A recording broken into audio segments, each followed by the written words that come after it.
The gigantic Internet Iceberg Tier 2 continues. As always, the iceberg image and Google Doc version of this iceberg are in the description. The music and sources I use are in Google Doc links in the description. And a full playlist of the series is also in the description. Finally, did you know this video was released 2 full days early on my Patreon and on my YouTube memberships? Consider joining if that interests you, on top of getting exclusive videos every month, and you get to tell me what to talk about, whether it be honorable mentions or later iceberg entries early. Or heck, it could be whatever you want me to talk about. Now let's get started with the first entry of this video. What the fuck did you just fucking say about me, you little bitch?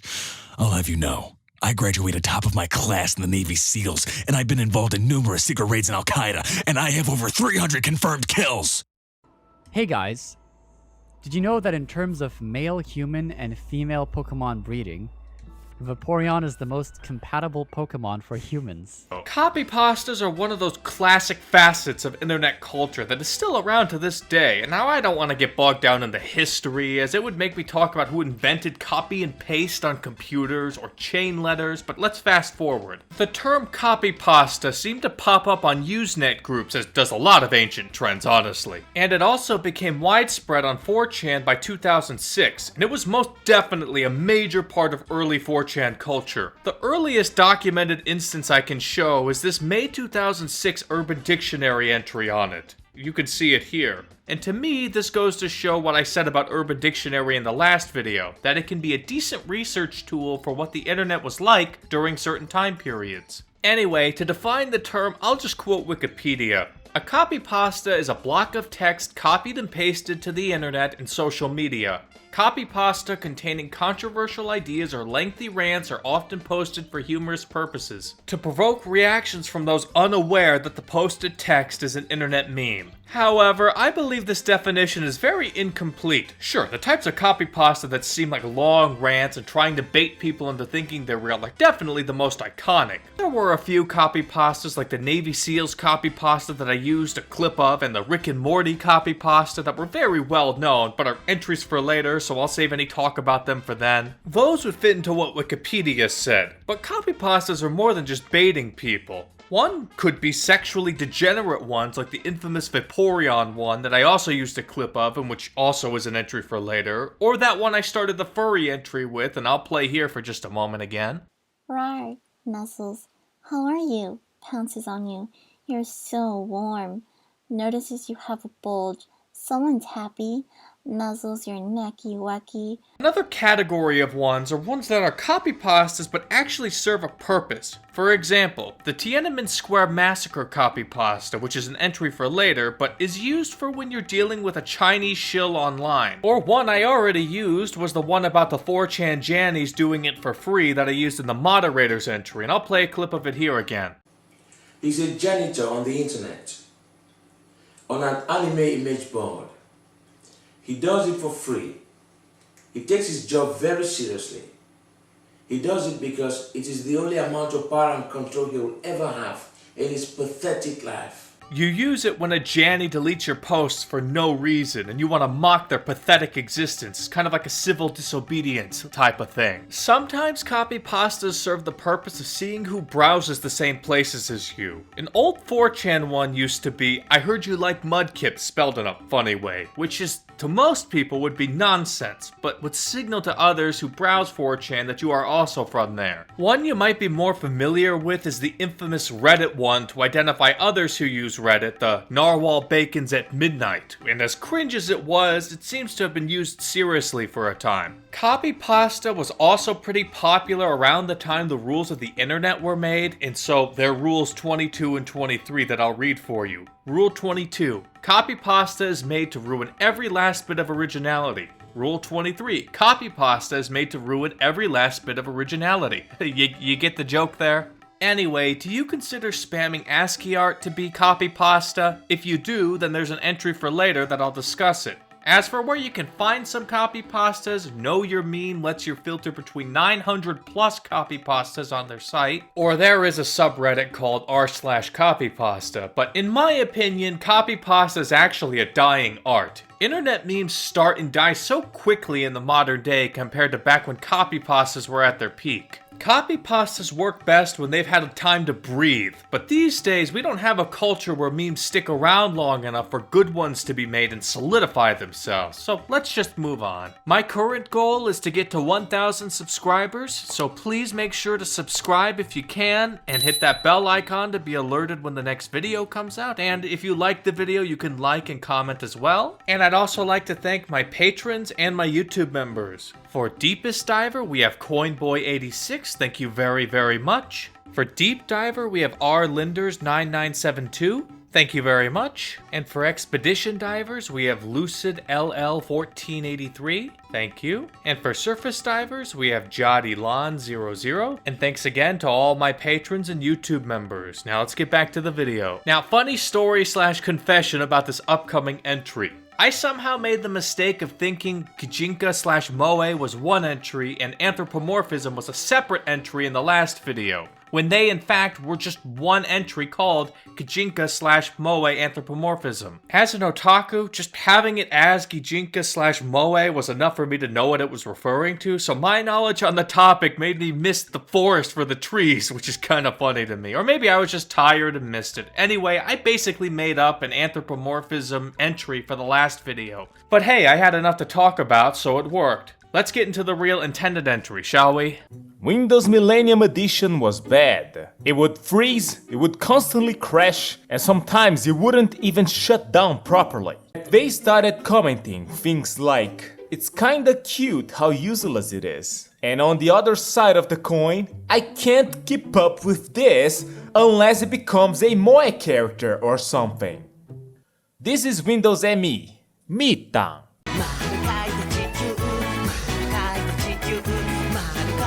Now, since I myself am an otaku, and since I don't see many commenters with anime profile pictures, I presume most here know little about Japanese culture and otaku media outside of the broadest strokes, so I'll explain this as if you have zero background. As I'm sure you're at least aware, Japan / East Asian culture in general is quite different from Western cultures. I'll focus on Japan since that's the country we care about the most with this entry, but please keep in mind that what I'm saying can often apply to China and Korea as well. Well, maybe not North Korea, but that's a different story. And everything I'm going to say is also very simplified and extremely generalized, so there will always be more nuance. But to keep it simple, think of it like this. In the West, generally, cuteness is almost solely meant for children and women, and grown-ups and men especially prefer things to be cool / badass and for sex appeal.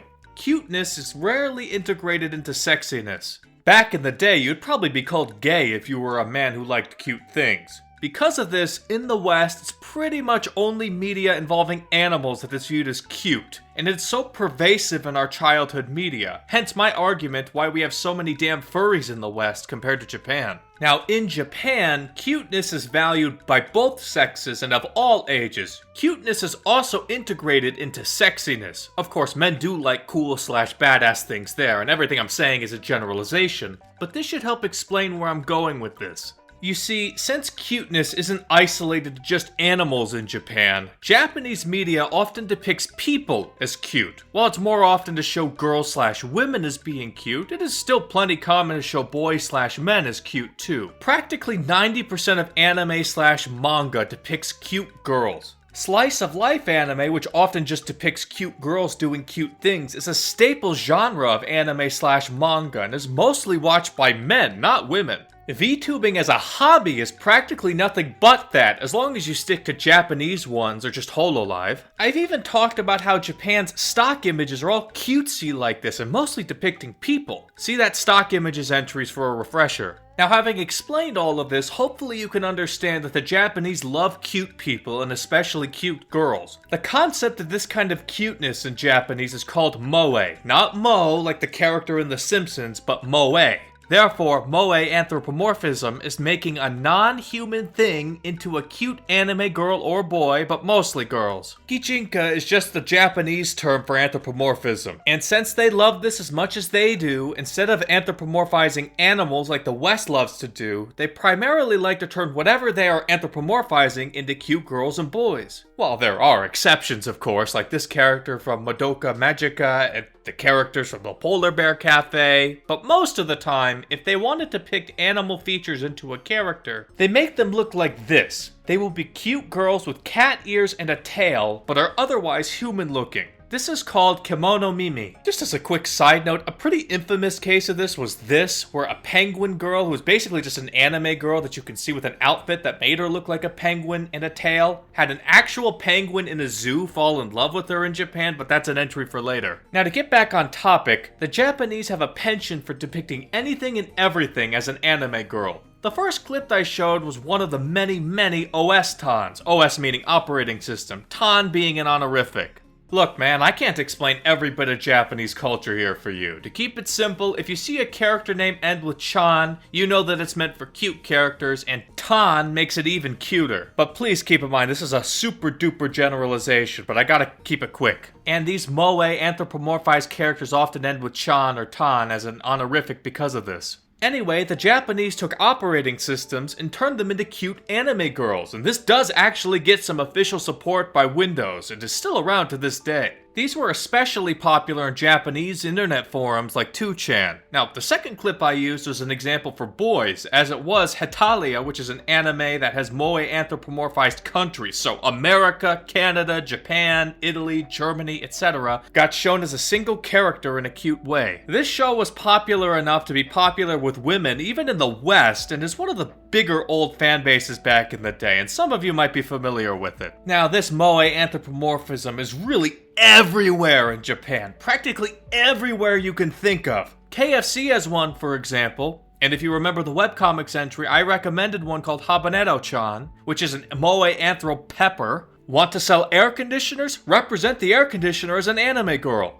A couple of Japan's most popular gacha games for a time, Azure Lane and Konkol, was a moe anthro warboat simulator. Even prefectural governments in Japan have it. This would be the equivalent of our US states if all 50 states were represented by an anime girl. This is essentially what Japan is doing. Officially. Now, I'll link a bunch of videos in the Google Doc from a channel I like talking about some of these. Now, this trend was huge in Japanese internet forums in the 2000s, and while it has died down quite a bit, it is still popular. As for the West, do you remember how I emphasized how much 4chan influenced internet culture? Well, 4chan, especially in its early days, was an otaku website through and through. And because of this concept actually permeated Western internet culture as well, and has also hit the mainstream. Let me give you a few examples. Probably the most famous one, and a very recent one actually, that was everywhere, was Luce, the official mascot of the Catholic Church's 2025 Jubilee, though she is an entry for later. An earlier Christian one, but more on the evangelical side, is Christ-chan. Perhaps these are mostly interesting to me because I'm an otaku and a Christian, but there are also plenty of others. With the Western internet being a bit more on the edgy side, one you may have seen before is Ebola-chan, and another was Corona-chan, you know, after the viruses, but those are entries for later.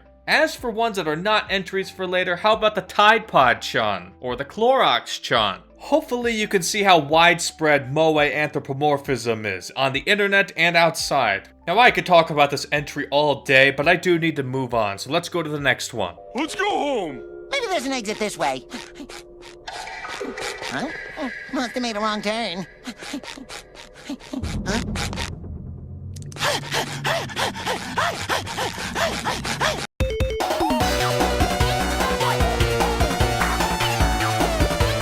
Now, I have talked about the backrooms 2 videos ago, so please go there to learn about that. Instead, we're going to talk about a very similar phenomenon, liminal spaces. Now, the backrooms may or may not be an example of a liminal space, depending on who you ask. I'm going to leave that determination up to you, though. So what are liminal spaces? Unlike the backrooms that started off with a story that ended up going viral and leading to a trend, liminal spaces are a more nebulous concept. They are more like a collection of images that have a very specific feeling to them. Nobody is in these images, for one. And like the backrooms, the images evoke an uncanny feeling where if you were actually there with other people, would probably feel cozy and maybe even nostalgic, but looking at it in isolation makes it look off in some way. Unlike the backrooms though, these aren't often depicted as having monsters in them, nor are liminal spaces often thought of as continuing forever like the backrooms are. As you may have seen in the clips, it's not that the area is stretching on forever, it's more accurate to describe it more like a set weird area, and if you get lost in the liminal space, you may be in multiple different looking places instead of one environment continuing forever. Though I guess some Backrooms fans think of the Backrooms as having different levels which do look different, but this right here is why the distinction is so hard to pin down. If I had to distinguish what people find scary though, the Backrooms are scary because of the potential for monsters, but liminal spaces are more at existential fears like loneliness, being lost, things like that. Forgive me, by the way, for being so vague, as I'm not in the age group that finds any of this shit scary, as it seemingly is mostly a later Zoomer/Gen Alpha thing. Now, as for the origins of liminal spaces, well, this phenomenon actually has been talked about well before the internet, but to fast forward to more modern connotations, the modern connotation exists a bit before the Backrooms 4chan story, which, if you remember, was in May of 2019. Here's an example of a 2018 tweet explaining what the phenomenon is with some examples, and here's some other examples before May 2019 with some images. And on 4chan's paranormal board, or X, threads where you posted images of areas like this were pretty common, and it was in one of those places where the Backrooms was invented too. Perhaps that's why there's so many similarities between the Backrooms and liminal spaces. Probably the most popular place to post these are on a subreddit called r/liminal space, which was made in August 2019 and may be credited with popularizing this concept. There are some other subreddits too, like r/liminal spaces with an S at the end, and during COVID lockdowns this trend exploded in popularity even more, presumably because of how common empty public places were at the time. Like many horror things we've talked about before, this also became a huge trend on TikTok, with liminal spaces, the hashtag for it, getting over 2 billion views, which is insane. Oh, and if you're wondering what the B-roll I'm using is, there was a Japanese game called The Exit 8, which was adapted into a movie. The location of seemingly endless subway tunnels, with some subtle differences in it, is sometimes described as a liminal space game, and like I said, genre definitions are very flimsy. You might even see some contradictions in what they say here versus what I said a liminal space is. But anyway, I remember HoloLine VTubers playing this game. If you're a fan of the channel, you know I like to shoehorn my favorite hobby into everything, so that's why I have this as B-roll. Let's just move on. Whopper, Whopper, Whopper, Whopper, Junior, Double, Triple, Whopper. You live at 14 Cambridge Street, Sydney 45365. You use Verizon Wi-Fi. Your SSIDs give me free limit and it uses WP2 security and its password is 123456. Your key is 161.7.13.185. You will to open other man's Clement Avenue, Cambridge 43641. Any Whopper my way. Get doxxed, idiot! Doxxing. If you've been around the internet for a long time, you may remember the spelling as D-O-X-I-N-G, like I do, and view D-O-X-X-I-N-G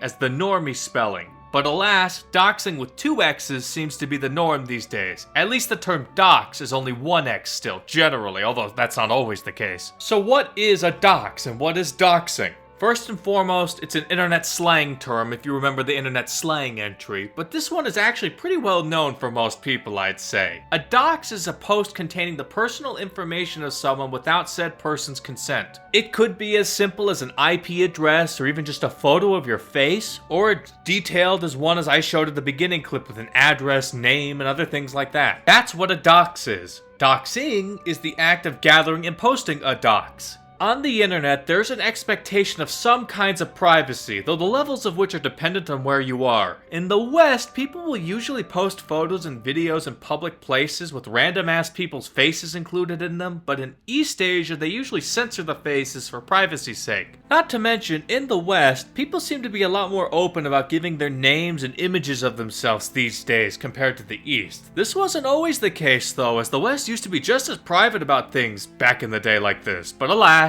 Side note, I've had to ask my family members to please not post photos of me in it online without at least asking me, as the cultural expectation these days is that families will post photos without a care in the world without even asking. That makes me very uncomfortable. Social media and its consequences have been a disaster for privacy.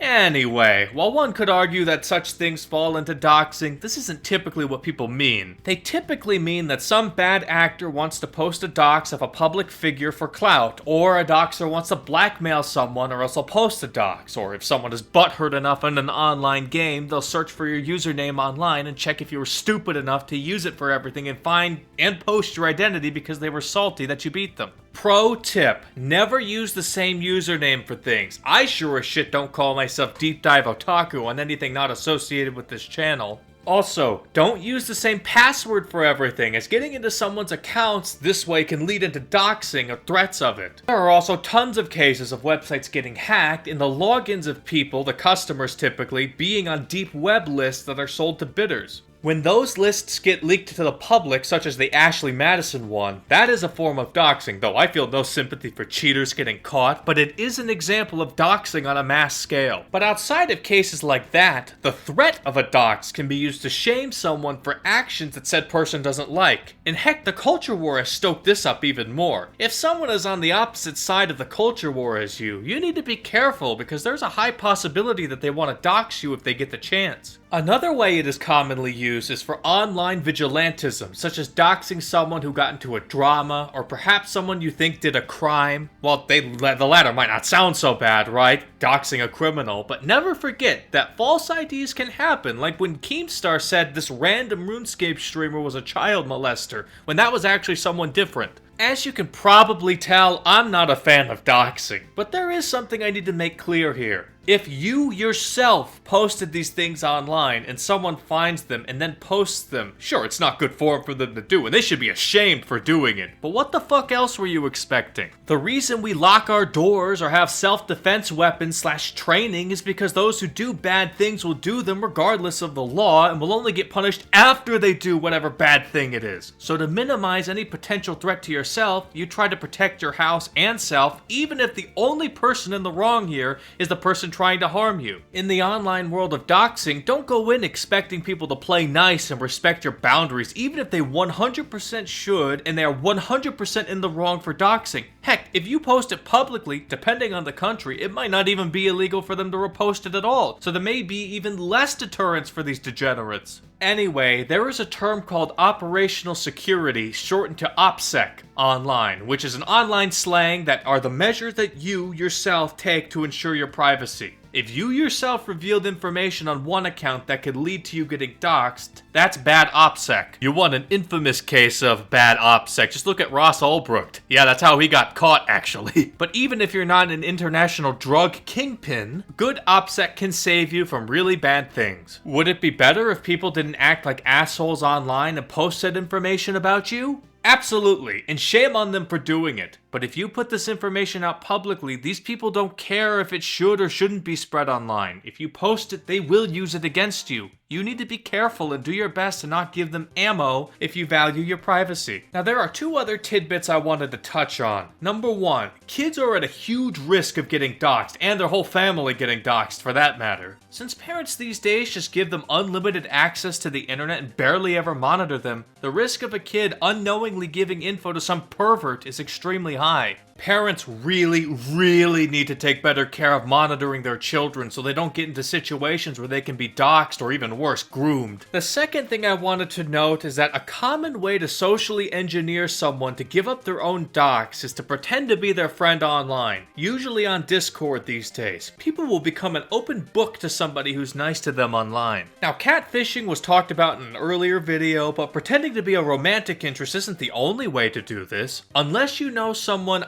IRL, you should never give any identifying info to anybody online, no matter how friendly they are or no matter how long you've known them. This is often how lolcows get doxed, by the way, but also regular ass people too. Now there's a lot more I can say, but let's just move on.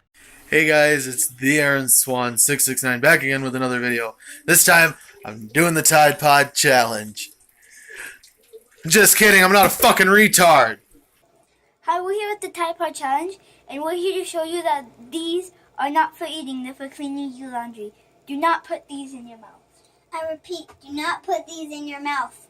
Well, what began as a social media joke is leading to some serious concerns from doctors tonight. It involves teenagers appearing to eat laundry detergent pods and posting the pictures on social media. Now, YouTube really doesn't like footage of the Tide Pod Challenge occurring at all in videos, and there's a lot of articles about how YouTube officially decided to take said videos down. So to ensure my content doesn't get taken down, I only showed that bit from an actual news report that is also up on YouTube. That, and that reason only, is why I won't show it in B-roll and only show shitty memes and B-roll, unless I change it to like comfy gameplay footage or something. One other thing about challenges like this. Do I really need to tell you not to do the Tide Pod Challenge? I resent YouTube's hidden requirements that I have to tell people not to do this or else something happens to my video. If you're stupid enough to watch an Iceberg entry talking about how bad this challenge is and then you go and take part in it yourself, that's on you. I shouldn't be responsible for someone being stupid online, but I digress. For my own video's sake, I will put a warning on screen and I will tell you outright, do not do the Tide Pod Challenge. It will be dangerous for your health. You could die. Please do not do the Tide Pod Challenge. Now let's get into it. So what is all of this about anyway? First, Tide Pods are these little plastic things that you can see here. It's actually filled with laundry detergent. The only reason I explain this is that despite my audience being a plurality American, I presume some of my audience isn't familiar with American products.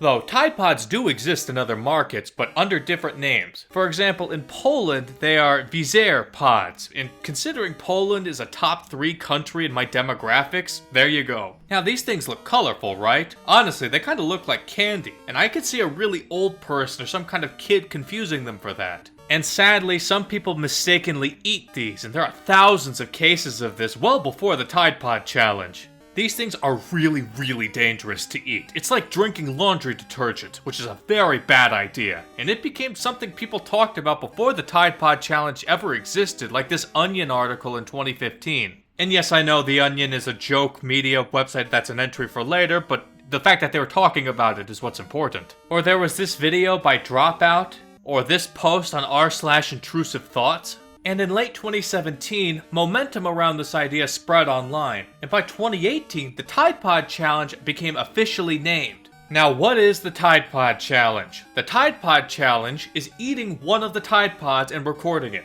That's it. This video here is often credited with spreading the Tide Pod Challenge term, and I used a clip of it in the beginning. Where, as you saw, he didn't do it because he wasn't retarded, in his own words, but well, unfortunately, people actually started doing it for real. Mostly for clout though, and many of these videos have been deleted, and I sure as shit ain't risking my video being deleted to show them. And sadder still, kids will often do retarded things all the time to seem cool because of peer pressure, especially if they see an online influencer doing it, and of course the younger they are, the less likely they're to understand how bad of an idea it is. But sadly, this became a trend. In reaction to this though, Procter & Gamble, the makers of Tide Pods, made multiple statements condemning this practice. Tons of articles were made, signs were put up saying not to eat them, etc. Now the internet being the internet, this whole trend got memed on to death. I already talked about Tide Pod Cha a couple entries ago, and honestly, if you see some older generations shitting on younger generations, eating Tide Pods is a go-to insult. So if you're a Zoomer or Gen Alpha and you make fun of a Millennial, Gen X, or Boomer, they might say, I don't want to hear it from the generation that eats Tide Pods.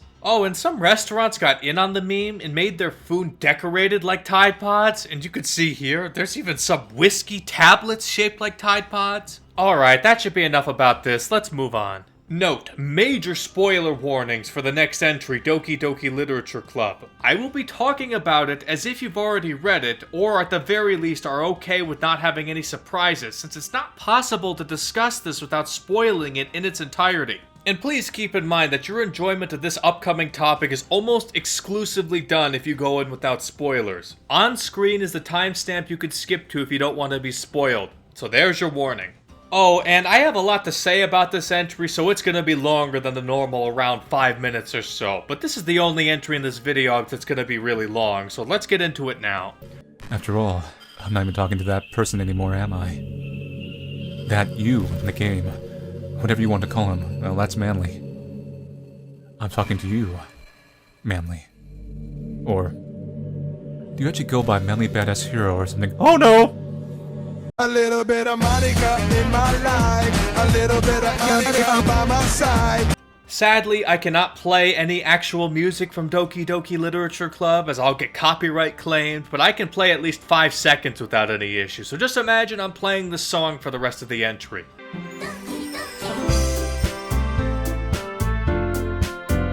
Doki Doki Literature Club, or DDLC, is a Western visual novel developed by Team Salvato and the original version of this visual novel released in September 2017. Brief aside here. Now, the average person in the West either doesn't know what a visual novel is or has an extremely tenuous grasp on what this actually means, and as it's perhaps my second most consumed bit of media behind HoloLive VTubers, I do have a lot of expertise on them. However, this is not the right time and place to describe what a visual novel is at this time, as I want to focus on DDLC explicitly here. Just know that in Tier 5 there's an entry about the major database for visual novels, and that's where I'll talk about such things. And also, instead of saying visual novel every time, I'll just say VN. Finally, all you need to know about VNs for the time being is to think of them like a video game, except instead of gameplay being the main focus, it's the story, which is told by text and simplistic visuals like typically 2D character sprites and backgrounds. There is very often no gameplay outside of making decisions like a choose-your-own-adventure book back in the day, if you remember those. Some have some gameplay, but it's usually very limited. Protagonists' inner monologues describing what's going on, often called narration, is usually how you know what's going on outside of just the dialogue. Okay, that basic explanation is all you need to know about VNs for this entry. Tangent over. And as stated before, DDLC is a VN made by Team Salvato, which is an indie game dev company, and the founder is Dan Salvato. Outside of DDLC, he made a Super Smash Bros. Melee mod called 20XX Tournament Edition. Don't worry, we'll talk about Smash in other days. There's an entry about Smash in this very tier. And he also made a browser extension for Twitch called Frankerface Z, or FFZ, which added more emotes to Twitch. And judging by the amount of downloads it has, it seemed to be popular. But his most popular contribution to internet culture was most definitely DDLC. So what is DDLC about? Well, to give a summary of the plot, you play a nameable male protagonist who joins a literature club with 4 other girls in it. His childhood friend Sayori, and 3 other female classmates, Natsuki, Yuri, and most notably Monika. From there, you participate in the club by composing poems to read to everyone, and the way you do this is by picking from a list of words that convey specific feelings. The main heroines, except for Monika, will be receptive to these words. The heroine you buttered up the most with your poem will have an event with you after you share poems together. This is essentially the choice system of who to romance in this VN. However, shit starts going wrong really soon. Sayori, for whatever reason, responds to depressing words, which may clue you in on what happens next. Though even if you don't go down her route, perhaps the most infamous part of this VN happens. Sayori kills herself, and the protagonist walks in on her corpse hanging. If the game didn't have content warnings and shit like that up front with this game being brutal, perhaps this would have surprised more people, but it still somehow did regardless. It definitely shocked the internet as a whole though and became a large internet meme to edit this hanging scene in other places while using the text that came right before it to reveal "I gently opened the door." I'll show some on screen. This one is probably my favorite though, as the Suicide Forest incident and the VN came out really near the same time. Now after this, some weird things start happening, including weird memory loss that I'll explain in a moment. Then things go back to normal as if Sayori didn't exist, so now you get to choose between Yuri and Natsuki. Whichever one you choose gets a more proper seeming route until shit starts going wrong again and said girls end up dead. Natsuki gets a weird glitchy scene, and Yuri ends up going crazy and stabbing herself to death, and you have to watch her body decompose over a weekend. I'm glossing over a lot of intentional weirdness and shock, but this is only a summary after all. Then the real plot reveals itself. After all this carnage, it turns out that Monika is a self-aware video game character who is madly in love with the protagonist. Note, not the in-game character protagonist, but you, the player. She is best described as a yandere, but that's kind of hard for me to pronounce. I'll just say yandere, because that's typically the Western way to pronounce it, but anyway. I'll save what a yandere is for perhaps yandere dev, that's just an entry for later on this iceberg. But to put it in one sentence, a yandere is someone whose character is madly in love with somebody, so much so that they'll go to extreme lengths to be with said character, even if it means murdering other people. So Monika, in her deep love for you, murdered the other 3 girls to be the only girl for you. On top of this, she is self-aware that she is a video game game character and gets meta about it. In fact, the killing of the 3 girls is justified by her by the fact that they're just video game characters, so it's okay that she did it. As if it couldn't get meta enough, Monica then tampers with your game's files to completely wipe the other 3 girls from the game's files, and she edits the files to make it so you can't just reset the game back to an earlier state. You are now trapped with Monica in an endless void where she'll have various conversations to talk about with you for eternity. This scene and Monica's brutal actions in general also became a meme, and I'll show some of it on screen. Now, there is actually something you're supposed to do here with the game files to get the proper ending, but I actually do want to stop the explanation here, since it would be neat if someone here hadn't actually read this VN and wanted to figure out how to get an ending on their own from this point without me telling them or using a guide. So that's DDLC's story and what the VN has to offer, but before I want to get into internet impact, I actually want to talk about my thoughts on this. Why? Because it's my own damn video, and besides, I have a different opinion on this VN than most do, so it may be interesting to hear for those who aren't otakus like me. I'll start with a couple positives, but then get into a bit of a critique. The art style is pretty damn good for a Western VN. The soundtrack is honestly pretty good, and it's a shame I can't play it, and I liked Monica. I do like yandere characters as a whole, and I would put her in the camp of decently written yandere, though that isn't a very high bar, as I believe 90% of yandere characters are not written well.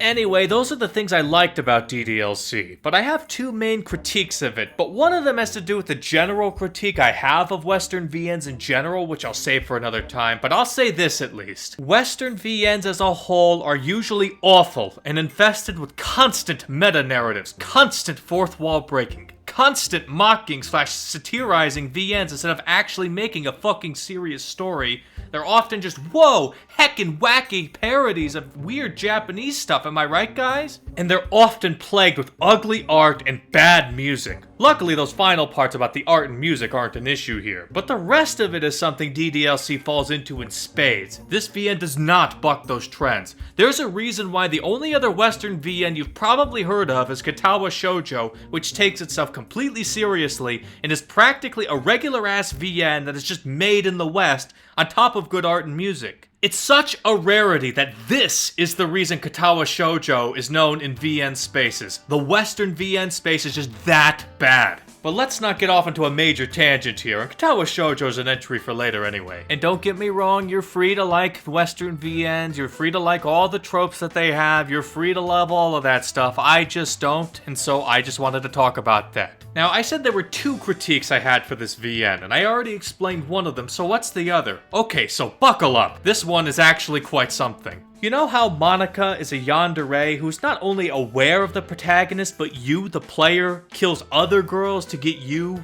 to herself and edits game files to make it impossible for you to reload a save and outright deleted the other girls from the game? What if I told you there's a possibility that these so-called creative and unique aspects of DDLC were lifted from a Japanese VN made many years before DDLC? What, really? You might be wondering to yourself. Well, let me lay out the case one can make against DDLC, and then I'll mention anything one can use in its defense. Major spoilers for this upcoming VN, by the way. Skip ahead if you don't want that. So there is a VN released in 2013, 4 years before DDLC, called Kimi to Kanojo to Kanojo no Koi, or You and Me and Her, a love story. I won't summarize the plot or anything, just the relevant scene. So in this VN, there are 2 romanceable heroines, Miyuki and Aoi. Now, in one of the story branches, after various things happen, after a sex scene involving Aoi, Miyuki comes in with a bat and kills everybody in the room.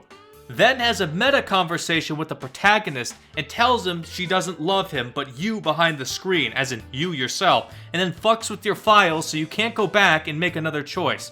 In fact, there's a lot of meta conversations, like if you open the game after a decade. So now the other girl is gone and now you just have her forever. Now, if this is the first time you're hearing someone say this, you may have 2 thoughts. The first is that, man, I've got DDLC dead to rights here. This is super blatant. The second thought might be, wait, does Dan Salvato speak Japanese? This VN wasn't translated into English until well after DDLC's release. So unless he spoke Japanese, how could he have known this? Well, I'm gonna assume he doesn't speak Japanese for this. but if you've been an otaku as long as I have, as long as Dan has, you know things that 99% of people who talk about this situation don't know. In fact, I'm probably the best person breaking this news to you because I know something that non-otakus who looked into this situation don't. And they never bring this up because they weren't around to experience it. That is, there was a very popular video released in 2014 that the uploader and his friend translated that entire scene into English, and only the scene, mind you. Look at that upload date. June 2014, 3 years before DDLC was released with hundreds of thousands of views. And keep in mind, this is a re-upload, as I remember the original video having millions, but still. Regardless of whether that's the case or not, this video made waves in the otaku sphere. It was kind of a bitch to find nowadays because YouTube age restricted it, but luckily I have good detective skills and I'll link it in the Google Doc. However, back then it wasn't age restricted and made waves in the otaku spaces. 私との愛の誓いを破った。裏切り者だもの。当然でしょ？私はね、あなたに言ってるんじゃないわ。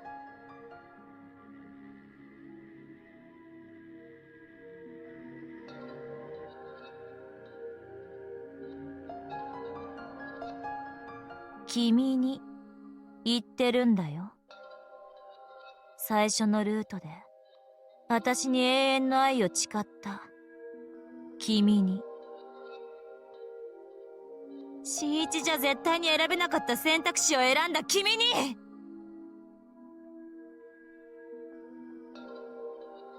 ねえ、君は覚えてるでしょ？演劇が終わった後、こぼれ落ちそうな満天の星のもと、永遠の愛を誓ったあのキス。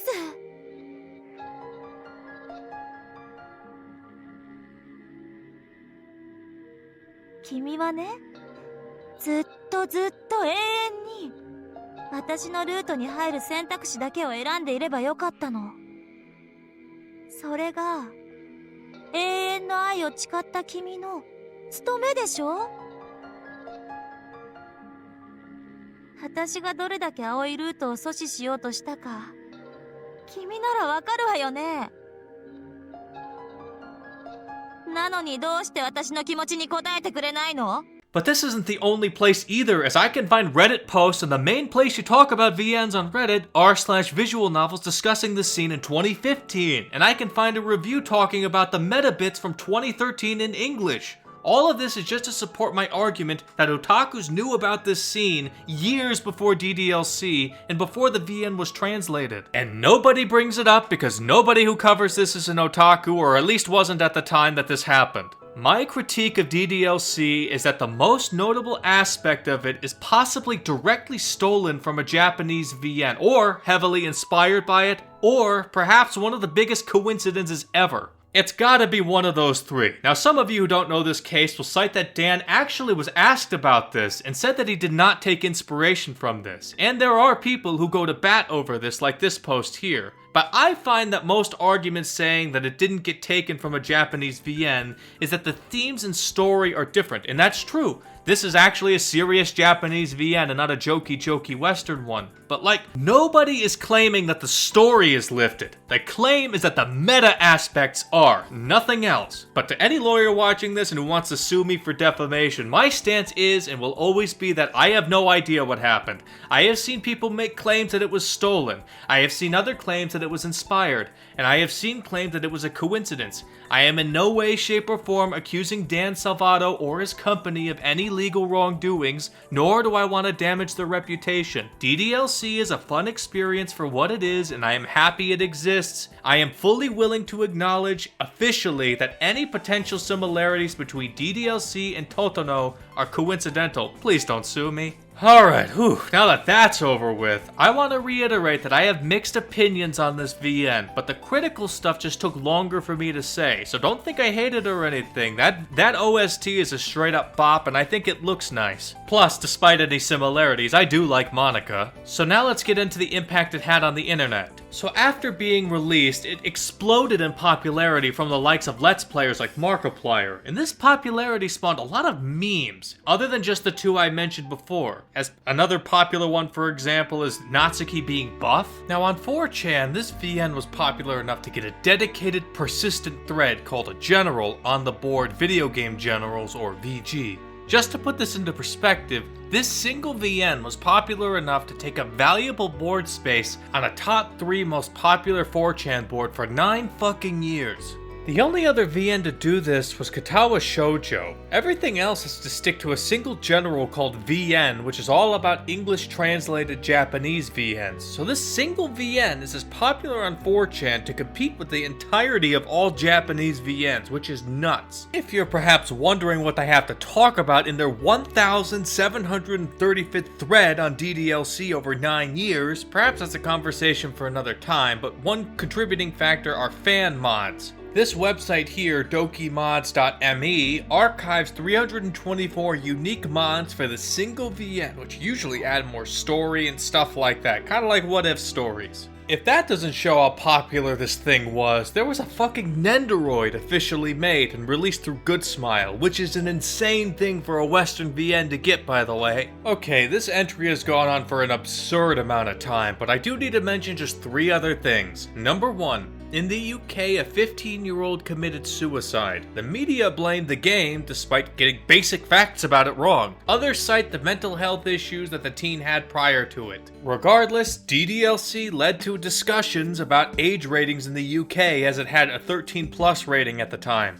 Number 2, someone has been probably screaming internally for a while now for me to mention this. The DDLC I've been discussing is the original version. There was actually a more recent 2021 version that added a lot of content called Doki Doki Literature Club Plus. It had 7 new side stories, new gameplay, and changed some other things too, but no, this one actually cost money. The original DDLC was free. So if you still haven't played it, those are your 2 options, a free game or a paid for one with more content. And finally, number 3, DDLC became so popular and widespread that it is one of the few VNs that tend to inform those who don't read VNs as to what a VN is like. Despite my complaints as an otaku, it would most definitely fit in a hypothetical Mount Rushmore of popular VNs, and its impact on the internet would be extremely hard to ignore. It's a very good reason for it to be on tier 2.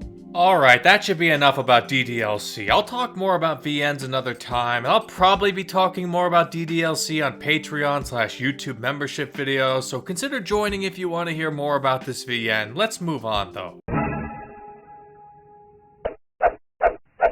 Peter, what are you doing? What the fuck? Seriously! Worst admin ever! NA! What? Admin abuse! Admin abuse! Admin abuse! Admin abuse! Admin abuse! Admin abuse! That's not cool, dude. Garry's Mod, or Gmod, is perhaps one of the most influential products ever made for internet culture, and the absurd scale of things to talk about means I'm just going to be light on some details, but let's get into this. A man named Garry Newman made a company called Face Punch Studios in June 2004. Now, the original intention of this company was actually to make a different game called Face Wound, but this game was actually cancelled in favor of a then side product, which then became the main focus. That project being Garry's Mod. I don't think I need to explain where the Garry part came from, but what about the mod part? Do you remember the Steam entry? The company that made Steam, Valve, developed Half-Life in 1998 and then the sequel Half-Life 2 in 2004. The impact Half-Life 2 had on the internet and gaming culture cannot be overstated, but there'll be other entries to talk about that in. But there are 2 main effects it had that we care about for this entry at least. Number 1, the game engine used for Half-Life 2, the Source engine, was used in Gmod.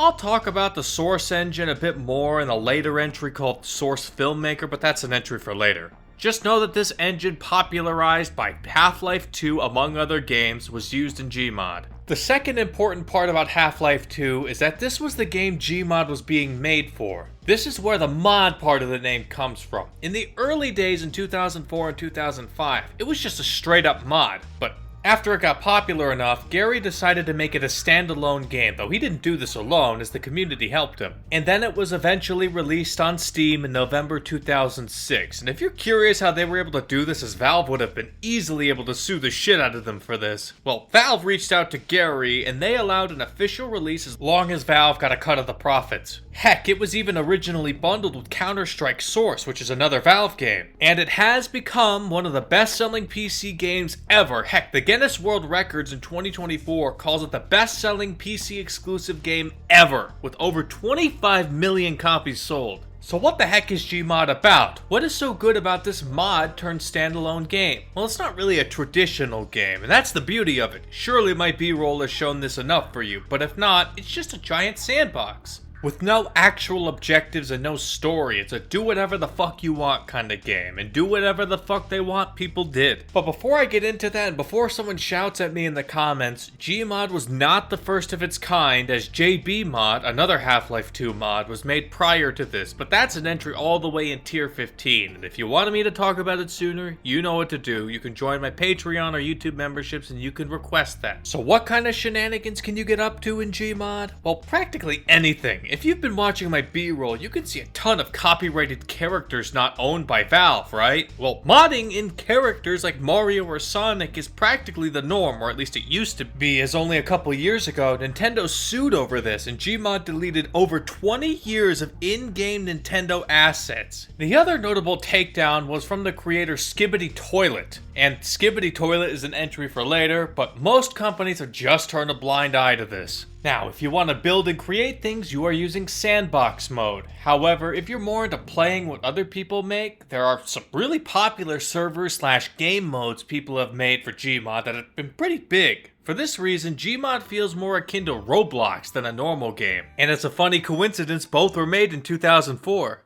Anyway, I want to mention some of the more popular server/game modes that people played in. One that even I've heard about is Trouble in Terrorist Town, or TTT. It's based on Counter-Strike, but you're playing a game like Mafia or Secret Hitler. This seemed to be more popular a few years ago, but it is still popular. In fact, the game mode was added to Gmod after it won a contest. Another game mode is Dark RP, which is a pretty iconic one. If you remember that role-playing entry, this is just an RP server where you simulate urban life. There are those who RP as a police force, as gangsters, and heck, you could open a pizza joint if you really want to. Last one I'll mention here is Prop Hunt, where you're put in the game world from other games like Fortnite or Genshin Impact, and you play hide and seek in those environments. And as a hider, you get to disguise some of the props in the environment, while a different team looks for you. Now there is one major elephant in the room that I know you guys want me to talk about because it was a part of so many of our lives back in the day. That is the metric fuck ton of videos that were made using Gmod. Well, machinima is an entry for later, and is where I'll also define the term machinima too, and source filmmaker is also an entry for later, which is, in my mind, the better entries to talk about these in any real depth. Not to mention, some of the more popular video series that spawned from this, like Gmod Idiot Box, are later entries too. But for now, I'll just say this. A ton of early and popular videos come from people using Gmod, among other tools, to make funny and iconic videos. Finally, there is a follow-up game announced in 2015 and finally released only a few months ago in April of this year called Sandbox, with the ampersand replacing the and part, and that's also an entry for tier 4 though. To close this entry, what began as a Half-Life 2 mod where you could do whatever you wanted became its own separate official game that captured the imagination of a ton of people. It's still popular these days, even if it's 2 decades old. Let's move on.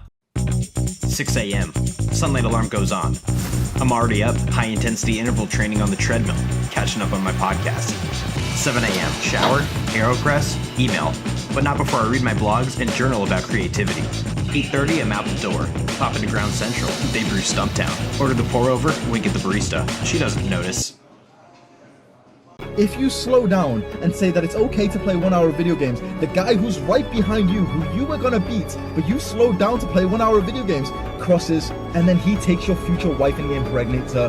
Any man who is trying to convince you to slow down in the race of men is trying to fuck your future wife. Hustle culture is such an interesting phenomenon to me, so before I discuss this more, I do want to note that a tangentially related thing, Sigma males and Sigma male grind sets, that kind of stuff fits into a later entry. So what is hustle culture? You may remember me discussing those day in the life of ex-worker videos in the vlogging entry some videos ago. Those videos where someone documents their day, but there are two ways those kinds of videos happen. The first are the ones where the people basically do nothing at their jobs, which is not the ones I care about here. And the other kind are where said person is getting up absurdly early and has a routine where they're busy 24/7, everything is planned, and they juggle so many tasks that you feel inadequate by comparison. That latter kind is what hustle culture is, and what my first clip was mocking. If it didn't get copyright claim, that is. In my view, there are two extremes terminally online people tend to take when it comes to work. The first is that they strive to do absolutely nothing with their lives and end up in places like r/anti-work, but that's an entry for later. That side of the aisle will get their time in the limelight, don't you worry, but for now, we need to focus on the other side of this. The other extreme is that some people will feel like any bit of downtime isn't meant for relaxation and other such things, and is instead better spent working, often called grinding. If you have free time outside of your job, get a second job, or get what's called a side hustle, where you make money doing some other self-employed thing, like drop shipping packages from China or building a website, stuff like that. These are the kinds of people who often make LinkedIn their favorite social media site. LinkedIn is an entry for later, but I can't not show some of these ludicrous posts some people make on here. I'll show some on screen. It was stuff like, while you played video games, I was starting 5 charities, did institutional research projects, built a massive online marketplace, and even had time to walk my dog. This side scoffs at vacation time being any relaxation time at all, and instead would even optimize this for their own personal growth. Now, personal growth is a good thing, but if every waking moment of a vacation focuses on reading classical literature for the sake of yourself, being more cultured instead of you doing it for enjoyment, are you really on vacation? Outside of cringe LinkedIn posts and other such social media platforms to self-flagellate over how hard they work, another style of content those who are into hustle culture make is motivational content. You've seen these kinds of posts or videos before, right? Where they often tell a story or quote and let it into an inspirational message. Influencers also often make hustle culture part of their brand to promote themselves too. Now, this side of the internet is very easy to mock these days, but it seemingly came from a place of bettering yourself and bettering your financial position some decades ago, when a lot of extremely rich people subscribe to many of these ideas. Love him or hate him, the world's richest man, Elon Musk, who I already covered in a previous video, seems to agree with these ideas, for example. Or at the very least, those like him seem to work a lot more than they need to. Now, sometimes media, like the Wolf of Wall Street's depiction of Jordan Belfort, gets used to motivate people. But on the other hand, the internet can be quick to turn these things into ironic memes, like some of these that I'll show on screen now. And outside of the hustle culture bubble, it seems like much of the internet mocks it. However, those in hustle culture could most definitely just point to those in the r/anti-work clown show, and even beyond that. They could probably point to the general state of your average terminally online Redditor who lives in their mother's basement, has 20 mental illnesses, and hates even the idea of work or going outside, and say that this is who hates hustle culture, and thus, those in hustle culture are doing something right. Finally, they would argue that since the rich and those who have been successful often work this hard, this is a sign that they're on the right track. But I'll leave such determinations about how much work you should or shouldn't do up to you guys. As for me, if I end up capable of making a living off of YouTube, I know I wouldn't be doing any work other than this, at the very least. I would quit my other jobs and focus on YouTube if I got so lucky. I personally am working hard right now so that I hopefully, within a few years, won't have to work as hard on things I don't particularly care about and focus on these videos and the Patreon and YouTube membership stuff. As I finally found what I enjoy working on in life, but we'll see what the future holds. Let's move on. What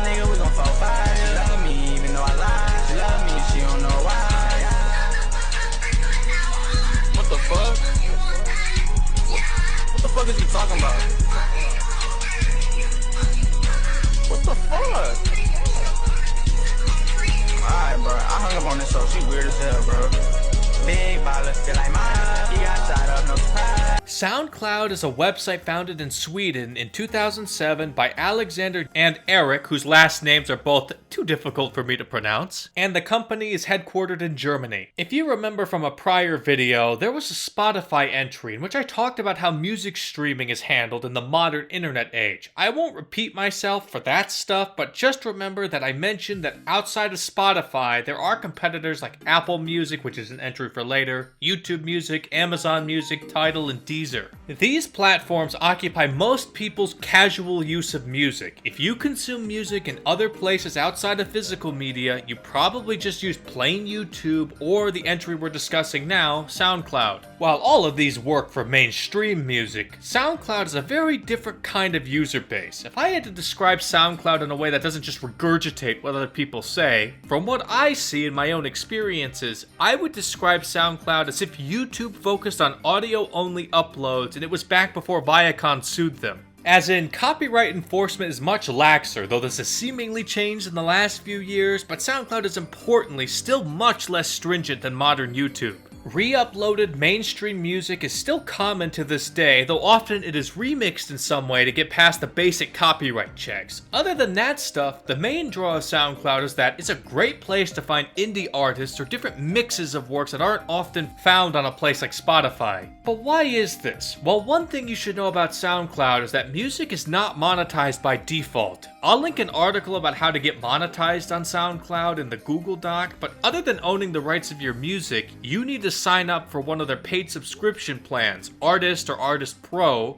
This differs from a place like Spotify and other music streaming sites where monetization is on by default. You may be saying, okay, then why the fuck would an artist use SoundCloud? Well, if you know anything about big music business, you would know that you're gonna have to go through a middleman distributor like TuneCore or DistroKid to make money on Spotify. SoundCloud doesn't require this kind of distributor. You can do it yourself. Or if you want, you could use SoundCloud monetization as a proof of concept that you can find an audience and can make money off of your music before taking the plunge into the vicious world of music publishing and distribution. This is also to say nothing about how some kinds of music genres are more suited for this kind of audience than a place like Spotify. Hopefully though, you can see why an indie artist would use SoundCloud. As for non-artist users, while some genres like EDM, dubstep, and such are going to be found everywhere on SoundCloud, in my own experience, I've also been much more likely to find a remix that I wanted to listen to on SoundCloud than YouTube or Spotify, for example. Also, if I'm looking for something obscure, I am much more likely to find a SoundCloud upload than anywhere else. If you go to any community that helps people figure out what a song is, you'll see SoundCloud links almost as often as you'll find YouTube links. But it isn't all sunshine and rainbows, as one of the biggest criticisms that has been constant for over a decade at this point is the clunky UI. If it's been a hot minute since I've been on SoundCloud, I kinda have to fumble with how to use it since it's not the most intuitive in the world.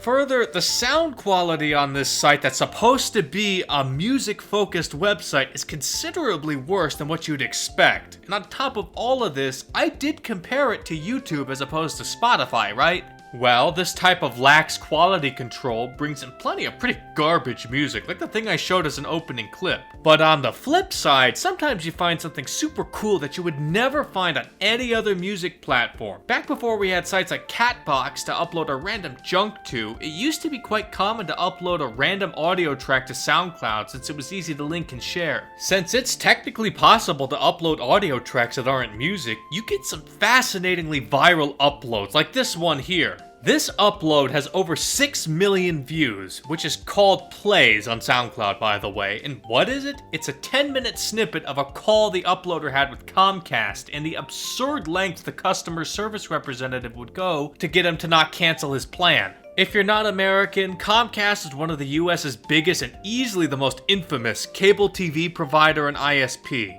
I'll play a clip of it.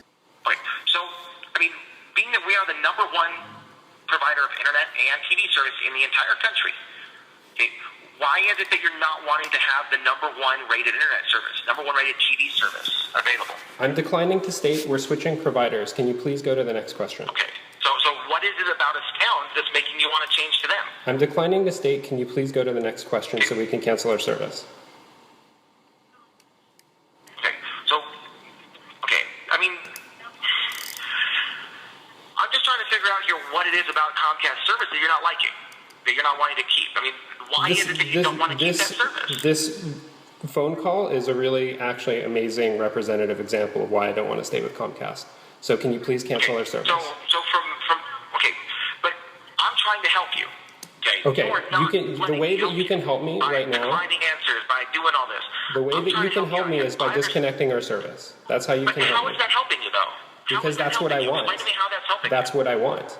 Okay, so why is that what you want?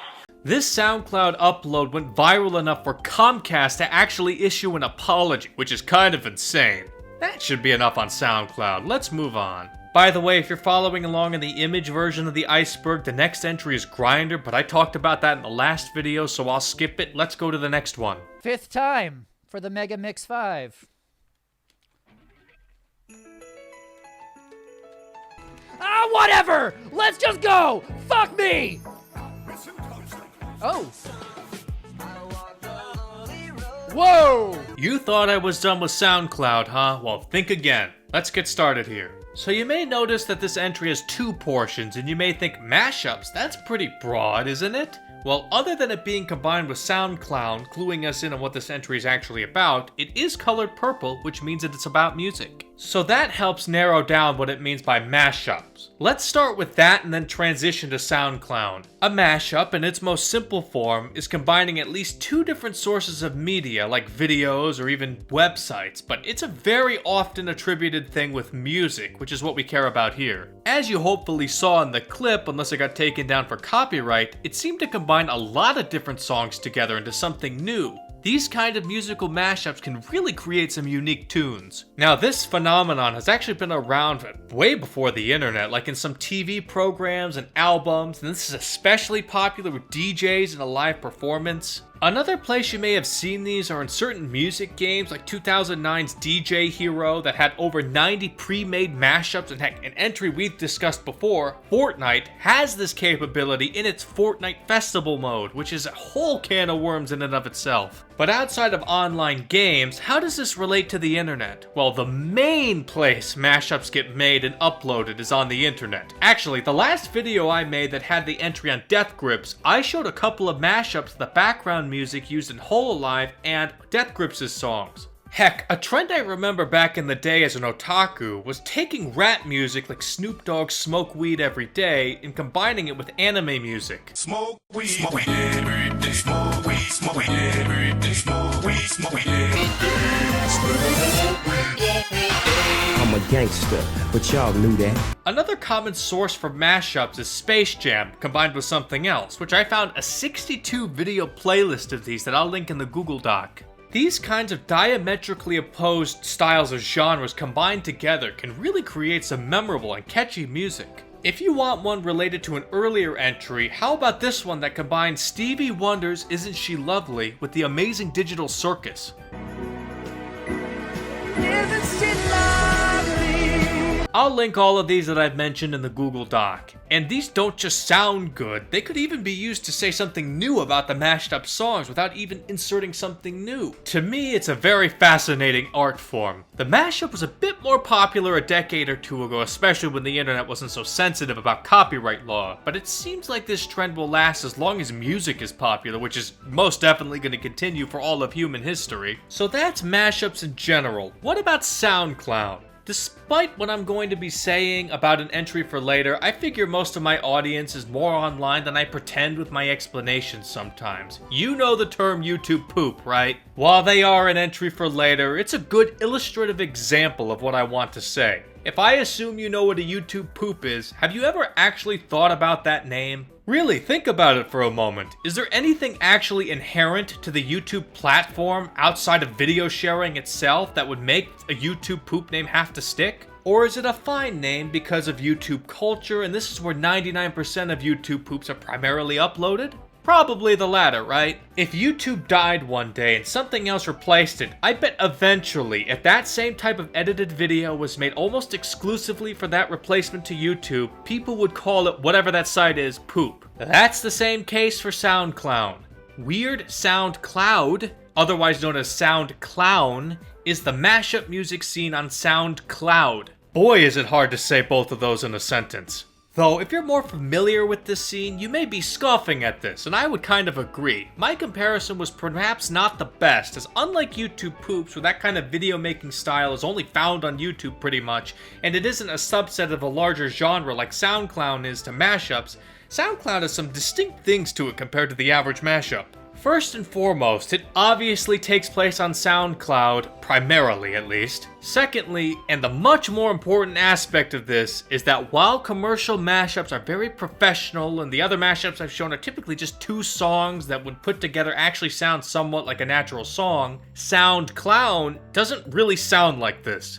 Often they use much more than two music sources, like the one I showed in the opening clip. But perhaps the biggest difference between SoundClown and regular mashups is that these feel more like YouTube Poops than something you would actually want to listen to. In other words, if mashups that we looked at were of decent quality, SoundClown is like a shitpost, but still charming in a way. Heck, in an interview with someone in the community, they said, "I think the scene is largely just people who are friends with each other. I'm only friends with a few users on here, but then some of them are friends of other users. Also, I'd say a lot of the current users were also active in the YouTube Poop community." Now, hopefully you can see why I decided to use YouTube Poop as a comparison earlier, as the community and editing style feels strangely similar, though I do want to note that this interview was back in 2014, only a few years after this trend began, so take that as a snapshot of what it used to be like. And I would also say that the trend has died down a lot over the years, but it still seems to be around. The one I used to start the clip was one, but I'll play a couple other clips of SoundClown just so you get a reference.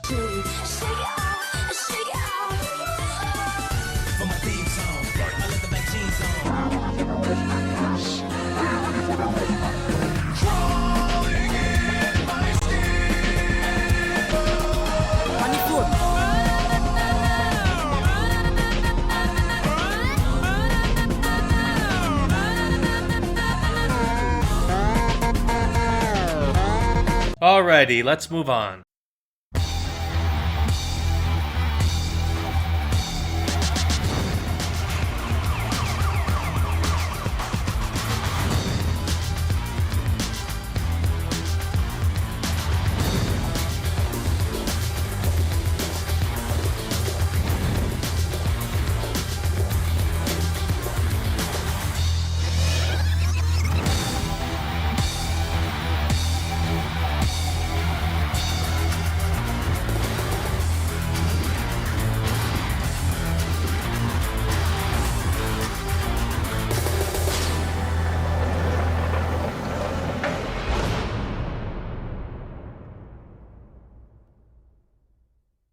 what you want, cause a pirate is free. You are a pirate.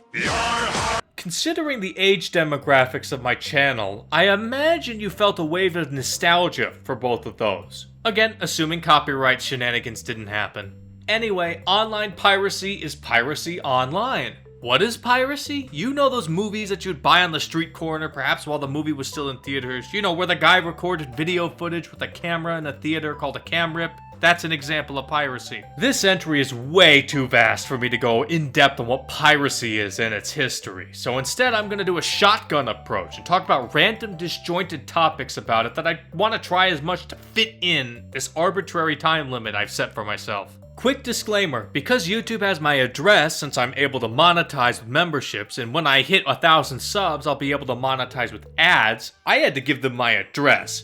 I could get in trouble if I don't clarify something here. I want to say that officially I do not condone piracy. I am simply explaining, for informational purposes only, how it has been happening on the internet. Nor am I admitting to participating in these practices, despite any knowledge I have. With that stuff out of the way, let's talk about some of this. That second opening clip is a very well-known animation adapting a Lazy Town song from back in the day about being a pirate that people often use when talk about piracy. Internet piracy is often given actual pirate imagery like that. The first clip, though, was my country's most infamous anti-piracy ad. It got memed on a lot. Instead of saying you wouldn't steal a car, it got morphed into you wouldn't download a car. Many younger people may not even realize that it never actually said you wouldn't download a car, because this meme was so prevalent. That is what hit the cultural zeitgeist on the internet. Though this does sort of touch upon a common pro-piracy argument, is that it is not like stealing a car, since online piracy does not take away a copy of the movie like stealing a car would. Though those who are anti-piracy would say that it is stealing despite this, since you aren't giving money to the creators. Those pro-piracy would counter, saying how predatory music companies and such are, and how most pirated works are from big conglomerates. South Park once actually infamously joked about this. Britney used to have a Gulfstream 4. Now she's had to sell it and get a Gulfstream 3 because people like you chose to download her music for free. There may be a clip there if there aren't any copyright issues. One other thing that often gets mentioned is, what if I live in a country where this thing isn't sold? Am I just never allowed to watch that movie or play that game? I actually talked about this in my VPN entry, if you remember. Other than using a VPN to see more shows on Netflix, you could pirate whatever it is if it's not available. Another situation is, what if it's no longer being sold just in general? With how absurdly long copyright law applies, this is becoming more and more common. This is called abandonware, which is actually still illegal to share, by the way. Many would call this stupid, though I will at least mention that these types of views are more common in some parts of the world than others. The third world, like Brazil for example, as well as much of the former second world like Russia for example, seem to be doing this extremely frequently. And much of the Western world tends to have much sympathy for piracy, even if they do it less than those other places. But there are parts of the world where this is less common of a view. Notably, East Asia, especially in Japan, has a negative view on piracy. I'll link a video in the Google Doc from a couple months ago about a very, very recent freakout by Japanese netizens over Westerners who pirate media. Notably though, this wasn't always the case in Japan, as Japanese otaku used to pirate all the time, and it was normal, but I'll leave it at that. What kinds of things do people actually pirate? Well, if you're in college in the US, where college textbooks are expensive, pirating college textbooks is in huge demand, and there are sites for this. Music is perhaps the most common thing to pirate though, or at least it used to be the case when music cost like $10 to $20 per CD and that's all you had. Napster and LimeWire were really early, huge piracy services that you may have used if you're on the older side, but those are entries for later. But like I said in the Spotify entry, music adapted to where music piracy is much less common than it used to be. Movies and TV shows are big, but similarly had a decline in this with the advent of places like Netflix, like I mentioned in that entry, and other streaming services. These days, I would say video games are the main entertainment medium for piracy, with games getting more and more expensive, renting games is almost a completely dead concept, and no service such as Spotify or Netflix for games is really big enough. And no, Xbox Games Pass and other such services are nowhere near as big as Spotify is for music or Netflix is for TV shows and movies. Gaming has nothing like those. So it's no wonder that pirating games is so damn popular. And even if games use DRM to curb piracy, cracks that bypass these are done pretty quickly most of the time. Though if you're in college in the US, and we're talking about college textbooks again, you know damn well how hard they've tried to curb piracy by making you have to enter a code into a website to be able to actually activate your textbook. Oh boy. And those are actually successful at curbing piracy, which is a dang shame. DRM and other such practices are an entry for later, though. Another form of piracy you may not even think of is trying to access paywalled art using a site like Kimono or Pawchive, which is an entry for later, and if someone downloaded or re-uploaded my membership/Patreon videos and re-uploaded them somewhere, that's piracy too. I would appreciate if you wouldn't do that though, or if you had to, could I please at least get a living off of this before you pirate? I would really appreciate it. Now, how do people pirate? Well, that also depends on the medium. The most brainlet way to do this is just to go to a streaming movie site or a streaming anime website that also have ads. Some sites would instead have direct downloads, such as Edoge Downloads, which lets you pirate VNs, but these are often slow and broken into multiple parts. The main way people download pirated media is by torrenting, but torrenting is an entry for later. You get these torrent files from either public sites like the Pirate Bay, which is an entry for later, or private trackers like Anime Bytes, and if I wasn't so paranoid maybe I'd show you what Anime Bytes is like, but alas, that wouldn't be wise, you'll just have to imagine it. I'll talk about public and private torrenting sites in a torrenting entry. Now, if you live in the US, it is common advice to use a VPN when downloading pirated works, especially Western works, since they often will send cease and desist letters to your ISP warning you to stop, and if you get too many of those letters, you may lose internet service. But I already talked about this in the VPN entry, and I should at least mention this very clearly. In most of the world, piracy is both illegal and you are technically taking a risk if you pirate. I do not encourage nor condone this practice. Please go easy on me, YouTube. Anyway, online piracy is so broad, and I'll talk about it more in future entries, like the torrenting entry. I'll just mostly talk about that in Patreon or YouTube membership videos in the future if you want me to go more in depth on this type of stuff. So consider joining that if that interests you. Let's move on. The next entry, if you're following along on the iceberg image, is internet outages, and that's one of those I talked about in the last video. Let's go to the one after that. Last year, my work PC suddenly began blue screening anytime I popped an audio CD into either of my two optical drives. I went online and learned that other people were having the same problem and that it appeared to be Starforce related. Deleting my Starforce protected games did nothing. I had to run a Starforce removal utility before my system, filled only with legal, licensed software, could play audio CDs again. Digital rights management, or DRM, was something I just mentioned in the last entry and is perhaps one of the most contentious issues in gaming right now. But let's back up. What is DRM?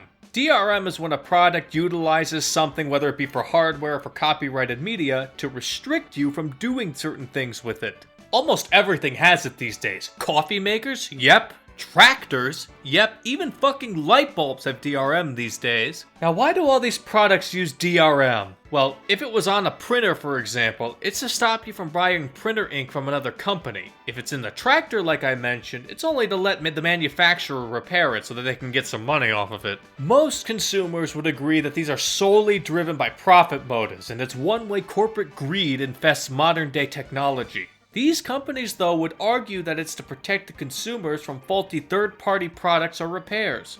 But come on now, you know it's mostly about the money, right? However, the place where DRM is the most evident to most people is in media. Back in the day when you bought physical CDs, DVDs, or Blu-rays, sometimes they would put something on the disc to keep you from downloading the files and sharing it. But sometimes this was absurdly intrusive. Sony had a pretty infamous case of this, so much so that it has a Wikipedia page called Sony BGM Copy Protection Rootkit Scandal, in which the CD would install something on your operating system without permission that could not be removed that permanently altered your system. That's real scumbag shit right there. Ironically, those who just illegally download the songs wouldn't even have this problem. Imagine paying for a CD legally and getting punished for it just because some people may pirate it. Now, talk about this kind of asshole-ish design is common on old internet forums, though with music, shows, and movies, streaming has made this less necessary for those. But clearly the place where DRM is at its worst is in the video game industry.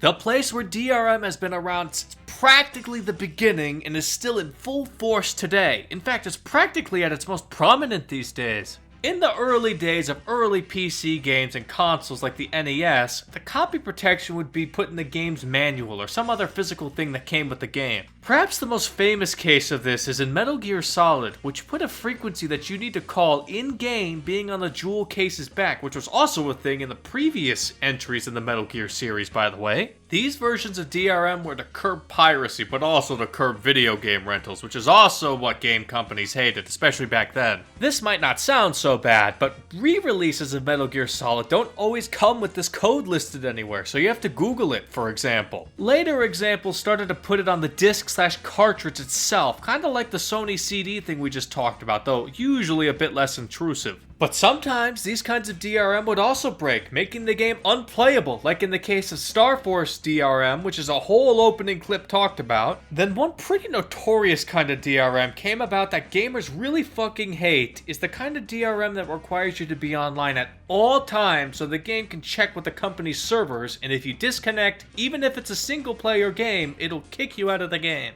This is called always on DRM. Can you imagine though? Remember the internet outages from the last video? What if my internet went out but I wanted to play a single player game, but it says I can't even though I bought it legally? But you don't have to just imagine it. There are plenty of examples of this, like The Crew, which released back in 2014, mind you, even in its single player campaign became permanently unplayable because of the always on DRM. This game is one of the main examples that led to the Stop Killing Games movement, but that's an entry for later. Would you believe me if I told you that this wasn't just stuck to video games either? During the original press conference for the console, the Xbox One, it was going to be an always on DRM console. You had to be connected to the internet to play any game or do anything on the console, even if the game didn't require internet connection, and even if the game itself didn't require it. The console required it. Though the levels of backlash this got was so immense that they actually walked that back. Now, some video games have this kind of DRM, but only checks once a day or every few days, and some only require it during the initial game setup. While this is less egregious, it's still ridiculous. Could you imagine wanting to play Super Mario Bros. On your NES and not being able to because you couldn't connect to Nintendo's servers because it was on a really old console? You may laugh at this, but what if it's 20 or 30 years from now and you want to relive your days in the game like right now, and oops, you can't play it because the servers to connect to are no longer available, and now you can't play a single player campaign. But let's say you are always online anyway, or the DRM just doesn't require that you're online. Is it fine then? Well, no. De novo, the gold standard and practically the most common modern DRM is notorious for causing in-game performance to be slower. The modern Resident Evil games have this problem, and guess what? The pirates can develop cracks even for de novo, and those who pirate will ironically have a better performance in-game, thus incentivizing piracy even more. The video game platform Good Old Games, or GOG, or sometimes called GOG, is an entry for later, but one of its main selling points is that the games itself will have no DRM at all. Now, despite Steam being a fantastic PC client, there is literally a rival store that is big enough to survive and respected because of this DRM issue. If piracy was such an issue, why is this storefront still around? Shouldn't it be shutting down if no DRM was bad? Gabe Newell, one of Valve's co-founders and president, once infamously said, "Piracy is a service problem." Looking at the fact that GOG exists at all, and the whole situation with music streaming causing music piracy to decrease massively that I've talked about multiple times by this point, I would argue that he's right. These draconian DRM systems may slow pirates down for a few hours, or maybe even a day, or maybe even a couple weeks, but these programs are actively harming the end product and the very customers who spent money on your product. Why should they be punished for what pirates do? Alright, I'll get off of my soapbox here and wrap up. DRM has slowly but surely encroached on many of our lives, whether you're a working adult who uses a coffee machine or a simple farmer utilizing a tractor. And in the entertainment space, video games have it the worst, and it's an avenue for a lot of complaints. It makes sense for something so omnipresent to be on this tier. Let's move on. Papa, why do they not love me? I do not know, little one, but it is of no concern. I will make them love you. Or on Facebook, Twitter, or Google+. Or on Facebook, Twitter, or Google+. Or on Facebook, Twitter, or Google+.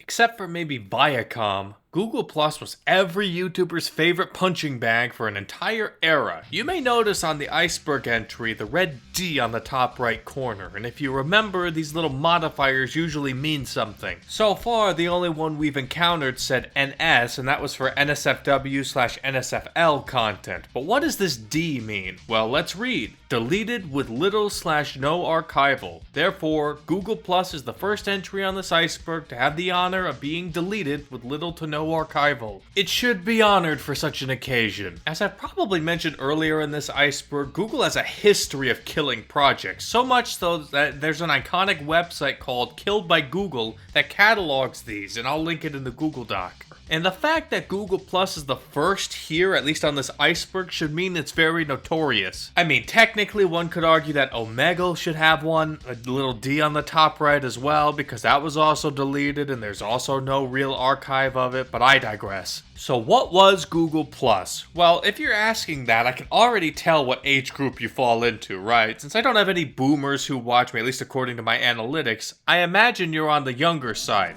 Why do I say that? Well, like the opening clip showed, Google Plus was forced on people. Who was it forced on? YouTubers. And what exactly was this Google Plus thing that was forced on YouTubers? Well, it was Google's attempt at a social media platform, kind of like Facebook. One thing you have to understand is that the current landscape of social media dominance wasn't necessarily set in stone, as in, it wasn't clear at the time that we were going to be stuck in an unchanging set of sites for like a decade at this point. This was all way back in June 2011. For reference, Facebook was only open to the public for 5 years at that point. Twitter was only 5 years old at that point as well. Pinterest was only a bit over 1 year old. Instagram was less than a year old. Snapchat wasn't released until a few months after this. So in other words, the landscape was still seeing new competitors and was in no way fully set as it seems to be nowadays. So what was so bad about Google Plus? I mean, you could be connected to all of your Google services like AdSense, YouTube, Google Drive, etc. So it should be convenient, and it also had things you would expect, like making personalized profiles, adding friends, sharing videos, and even had a circles feature where you could group friends in whatever way you want, such as a family circle and a hobby circle. So what was so bad about it? Well, the first thing that you should know first is that this wasn't actually Google's first attempt at social media, it was actually the fourth. Second, despite what I said earlier, it actually is a little bit late to the party. This would be fine for a platform like Snapchat that was pretty unique, but Google Plus was primarily in the MySpace and Facebook style of social media. And at that time period, Facebook was still the cool kids' social media. So Google's offerings would require everybody to make a switch to a super similar platform that has a smaller user base. While this is a pretty normal hurdle to have to overcome, usually though, a site can make up for this hurdle that they have to overcome by having a unique offering that draws people in.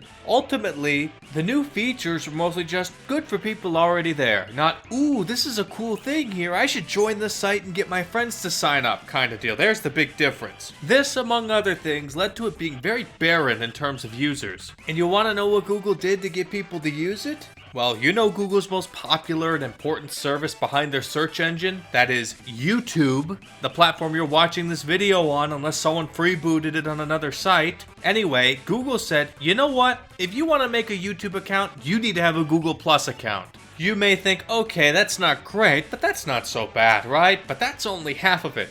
Already have a YouTube account or just want to leave a comment like you've done dozens of times for years? Tough shit. You now need a Google Plus account to leave a YouTube comment. This stupendously idiotic decision was so widely hated by YouTubers that even one of the founders of YouTube, the one who uploaded the first video on YouTube by the way, Javed Karim, infamously wrote this: why the fuck do I need a Google Plus account to comment on a video? It wasn't just YouTube that required this either, by the way. It's just that YouTube is such an omnipresent website that its users were the loudest. I think even Google realized they fucked up with this decision and rescinded this requirement in 2015. Due to low usership and even outright privacy issues, the developer API for Google Plus was shut down in March 2019, and then the whole of Google Plus social network itself was shut down in April of 2019. This was specifically on April 2nd, by the way, since I imagine if it was on April 1st, people would think it's an April Fool's Day joke. Another interesting wrinkle to this: if you posted anything here on Google Plus, you better archive it or it'll be lost. Here's an example of an archived post. I bring this up because I just happened to find this, and this also happens to be part of an entry for later called Cutie the Kitten, and I find this comment chain from the Lost Media Wiki asking for someone to archive this soon to be lost Google Plus post to be a good illustration that even if Google Plus didn't have many users, you could have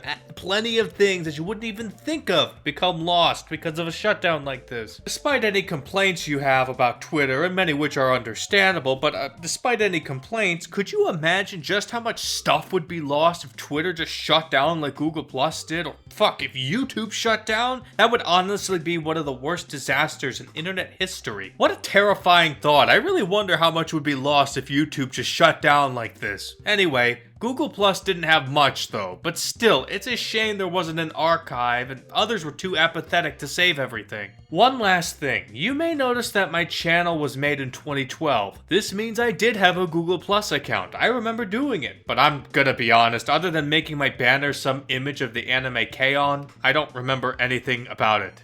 Anyway, Google Plus was a failed social media platform that cost Google hundreds of millions of dollars, and its forceful incorporation to YouTube pissed a lot of people off. Most people are glad it's dead, but I'm assuming that some people miss it. Now let's move on. Amino was a social media platform that hosted several communities, from fandoms, roleplays, hobbies, and niche topics. No matter how specific your interests were, Amino somehow managed to gather thousands of people who were into the exact same thing. Users can make posts, group chats, and customize their profiles to their heart's content. Amino was a social media app/platform that was released publicly in 2012, and I just got done talking about a different entry with a red D on the top right, so I think you can tell what this means for this one as well. Amino was shut down in December 2025, and pretty unceremoniously too, as practically the first indication of its shutdown came from a support ticket being leaked publicly saying, "Thanks for your message. Amino has ceased operations. As of December 19th, we no longer retain personal data relating to you. Accordingly, we are unable to provide a copy of your data." Now, unlike Google+, I've practically never heard of this before. I think only the time that I ever seen Amino in the past was when I was looking for an image on Google Images, and sometimes Amino would be the site that had the image I was looking for. Other than that though, never heard of it. If you search on YouTube for people talking about Amino, you'll find one of three things. The first are videos with barely any views talking about Amino in like the normal user way. The second are videos warning people not to use Amino, which can get tens of thousands to 1 million views. And finally, you get a flood of videos talking about the death of it. You can tell that the amount of videos talking about it is practically bottom of the barrel by the fact that my opening clip was super basic and informative and not jokey like I typically like. That was the best informative clip I could find without it being a clip from someone who has a fucking My Little Pony avatar crossing their hands or hooves the whole time, which is weirdly common. Or someone with a mic quality that sounds like they're in a wind tunnel 1,000 feet away. Now, why is all this the case? I assume this is because the user base of Amino is on the teenage side. This article describes Amino as Reddit but made for the phone's age, which could help explain why so many young people used it. But another reason it could have garnered a younger audience was the focus on fandoms, and you weren't just talking to friends on here, by the way, you were talking to members of a community about a specific fandom. You could even make wiki entries, kind of like a wiki on a fandom site if you remember that entry, but a moderator, which are called curators, had to approve them, and there were some higher mod positions like leader and agent. Now this led to one of two main things that Amino was controversial over, that being all the groomers, and them not being culled by the curators properly. The second main common complaint is how many ads you would see. It may not have been bad as fandom, but that's really because I don't think any site could get worse than fandom, really. But it was still bad on Amino. They also had premium options called Amino Plus, but probably because of the age demographics of Amino, this was likely not enough to sustain the platform. One last thing I'll mention before moving on is that there were some original media made for Amino called Amino Originals, but these don't seem to have been all that popular. They were so unpopular that even a place like the Lost Media Wiki forums had a total of 2 posts about this lost media, as these were seemingly lost with Amino's shutdown, but I'll link the thread on that forum if it interests you. Anyway, I'm just gonna move on.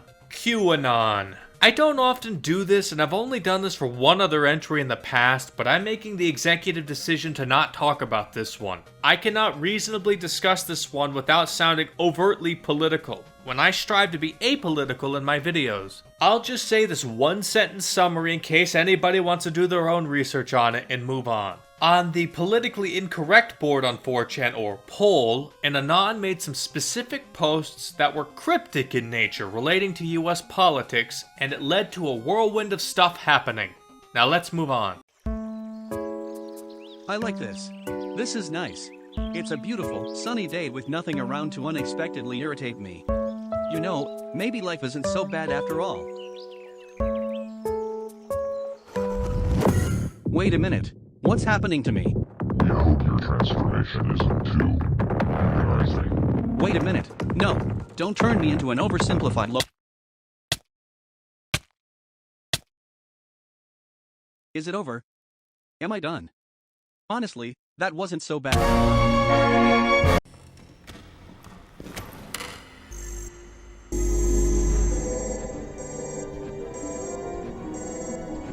Now, I'm an optimist with a generally positive outlook on things, and I believe that things will get better in my life and beyond that. But I'm gonna flip that on its head for this entry. For once, please let me indulge in the misery that internet denizens seem to love to partake in these days. Now, if you've been a viewer of this channel, you know that I'm a Firefox user, and my reaction to the changes to the Firefox logo can be best summarized as, look how they massacred my boy.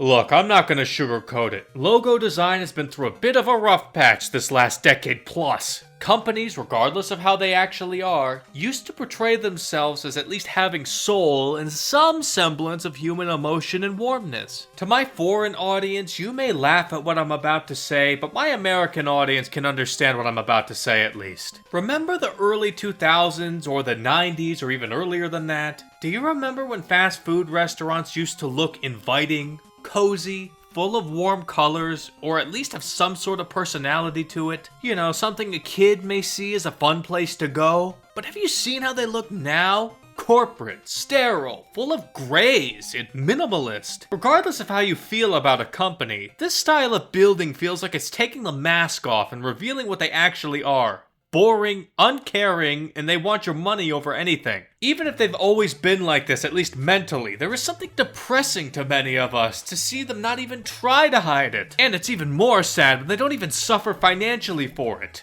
If you wanted to be extremely generous to them, you could argue that those businesses were targeting kids in that era, and in the modern era, they're targeting young adults who grew up with them. But regardless of however you want to frame it, it's extremely depressing in my mind. And well, this phenomenon that I just explained is occurring in more than just fast food restaurant locations. It's occurring in the very logos that companies use to show off their brand. Sure, fast food companies are doing it, but it's everywhere! Firefox, Chrome, Instagram, Pringles, Discord, everyone's doing it. And it isn't just stuff meant for young adults either, it's also happening to boomer places too, like the Cracker Barrel most infamously. And that change got so much backlash that they actually put it back to the old one. But this one actually got political with even the president talking about it, so I'll leave it at that. Another interesting case of this is Burger King, where it didn't really get oversimplified as it went back to just an old one instead of jumping on the new trend, which I actually kind of appreciate. But most companies really went hard on it, like this image shows here. I've talked about how much I hate corporate Memphis many episodes ago, and talked about how it feels like I'm getting corporate slop shoved down my throat every time I look at that disgusting art style. I feel that exact way here too. I hate these to like my bones. It's such an omnipresent thing that I'm shocked consultants who get paid millions upon millions of dollars to make a new logo always make this slop and the companies pay for it. Perhaps the solution is for companies to think outside the box and not rely on the quote-unquote expert advice of people who feel more robotic than AI. As for how the internet reacts to this phenomenon, it's almost universally despised. It's called oversimplified logos for a reason. Oversimplified logos doesn't sound like a very complimentary name, does it? When the term describing a trend uses outright negative language, you know that it ain't popular. You'll sometimes see videos like this ones I clipped saying, "Don't turn me into an oversimplified logo," or people making comparison images like I've shown throughout this whole entry. And you sometimes see people posting how they would improve the logos. But other people just like to meme on the situation, like this image making Firefox into an orange Among Us bean. Now let's move on. Listen, Costco, you have the makings of a good design here. You're very close, I promise. You just need a little nudge in the right direction. I feel like my biggest problem with this particular page is that you've managed to make a lot of your features feel like they don't belong. For instance, the spacing around your search bar appears to be different on each side. By default, you hide your quick actions in a drawer. By doing this, you are literally saying to me, these items don't fit here normally, but we're going to stuff them in here anyways. Additionally, you gave this one a label that shifts the icon out of alignment with the rest of them. Hey guys, so today I'm here with a video on the brand new YouTube interface. So I got my hands on it a little bit early and definitely feel like there's a lot of awesome stuff here, so let's just go ahead and jump straight on into it.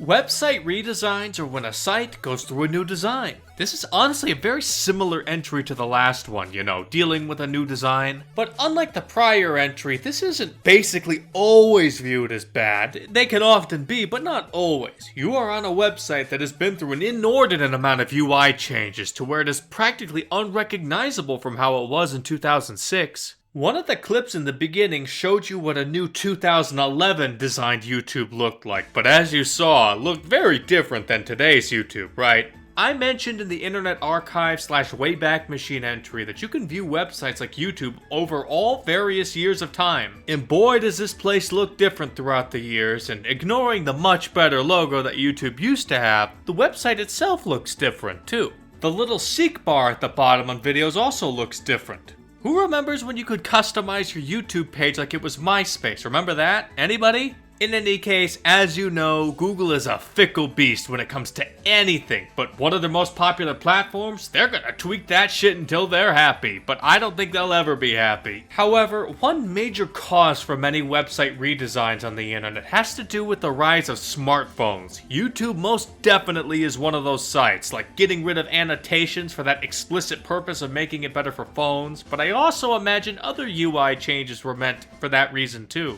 Luckily, many websites have a desktop version and a mobile version to spare us from needing to make all website look like I'm browsing on my phone. Now, sometimes UI changes aren't just annoying, sometimes it can kill your website if it's bad enough. Just ask Dig, which is an entry for later. They very infamously had a big website redesign which led to a mass exodus, which is often credited for partially causing Reddit to be so popular. Speaking of Reddit, they had their own website redesign that was extremely controversial, so much so that they had to leave the option of the old version available, and the amount of times that someone has linked me a Reddit post and it has the old Reddit URL modifier is extremely high.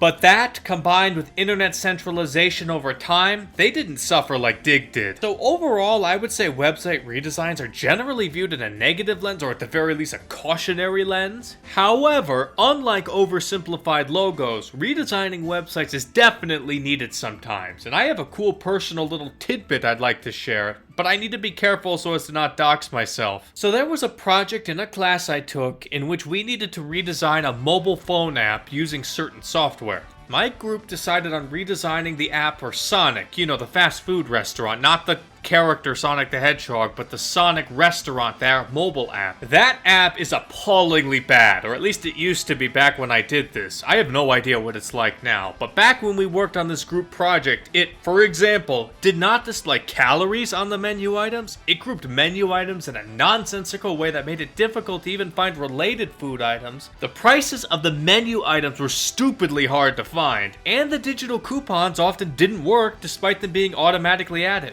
It was a dumpster fire that we took a crack at fixing in the project. I'm actually pretty proud of the results, but I'm not going to show it here. If you were to somehow be in my college class however many years ago and you somehow know who I am, please respect my privacy and don't say anything stupid like what college it was in the comments or anything. Anyway, the point of that tangent is that some apps / websites desperately need an overhaul, but more often than not, like in Dig's case, the original design was iconic and people are used to it, so why change it? One website that I'm happy has stuck to the same design for all these years is VNDB, which is an entry for later, and is a masterclass in having an old design stand the test of time. It somehow still looks and functions as well as a site about VNs could, and yet it was made in 2008. And hasn't changed the UI much at all in that time. Though the flip side are often government websites. Whatever country or local area is, whatever place you're from, it's seemingly a common occurrence that your government has a poorly designed website that badly needs an overhaul. And if they ever do the overhaul, it somehow costs more than the GDP of a small country and still looks awful at the end. I imagine there are some countries or local areas that are different, so feel free to share if your country has good government websites. But since most talk about website redesigns is just people dunking on the bad ones, and I imagine that's what you're actually here for, how about Know Your Memes 2024 redesign?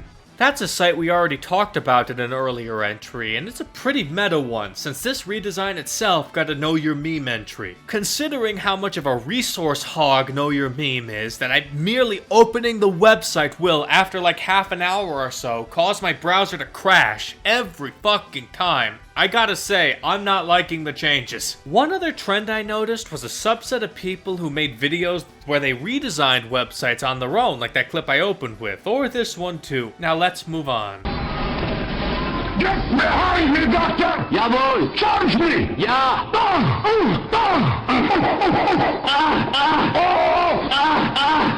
I am the Overmensch! Left! Jawohl! I'm coming! I'm coming!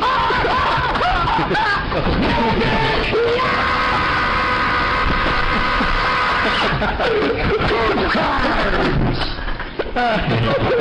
Team Fortress 2 is a game that deserves its own iceberg, which it most definitely has multiple of, and has impacted online culture for so long that it's impossible to properly convey its impact in around the 5-minute chunk, but I'll do my best. Luckily, I have a friend who likes a lot of Valve's games, and he made these entries like this one in Gmod a bit more manageable, as I've practically never played any of these, but I have experienced plenty of TF2 content myself, so it won't just be what he has to say. Oh, and TF2 music can get copyright claimed, so I won't be playing any music other than what you hear in clips, and this 5-second clip right now. So let's get started. Team Fortress 2, or TF2, is a 2007 sequel to the 1999 game Team Fortress Classic, which itself came from a 1996 mod of Quake called Team Fortress. TF2 is the one everybody knows about, and is made by Valve and in the source engine like Gmod or Half-Life 2 as mentioned earlier. TF2 is the game one would say was the flag bearer of the hero shooter video game genre, and heavily inspired future games in the genre like Overwatch, which is literally the next entry. Despite a game like Overwatch easily being more popular than TF2 even at its peak, and it wasn't even close, the important fact to note is that TF2 came out in 2007, before some of my audience was even born. In fact, that clip I used came from a 2008 video, really early on.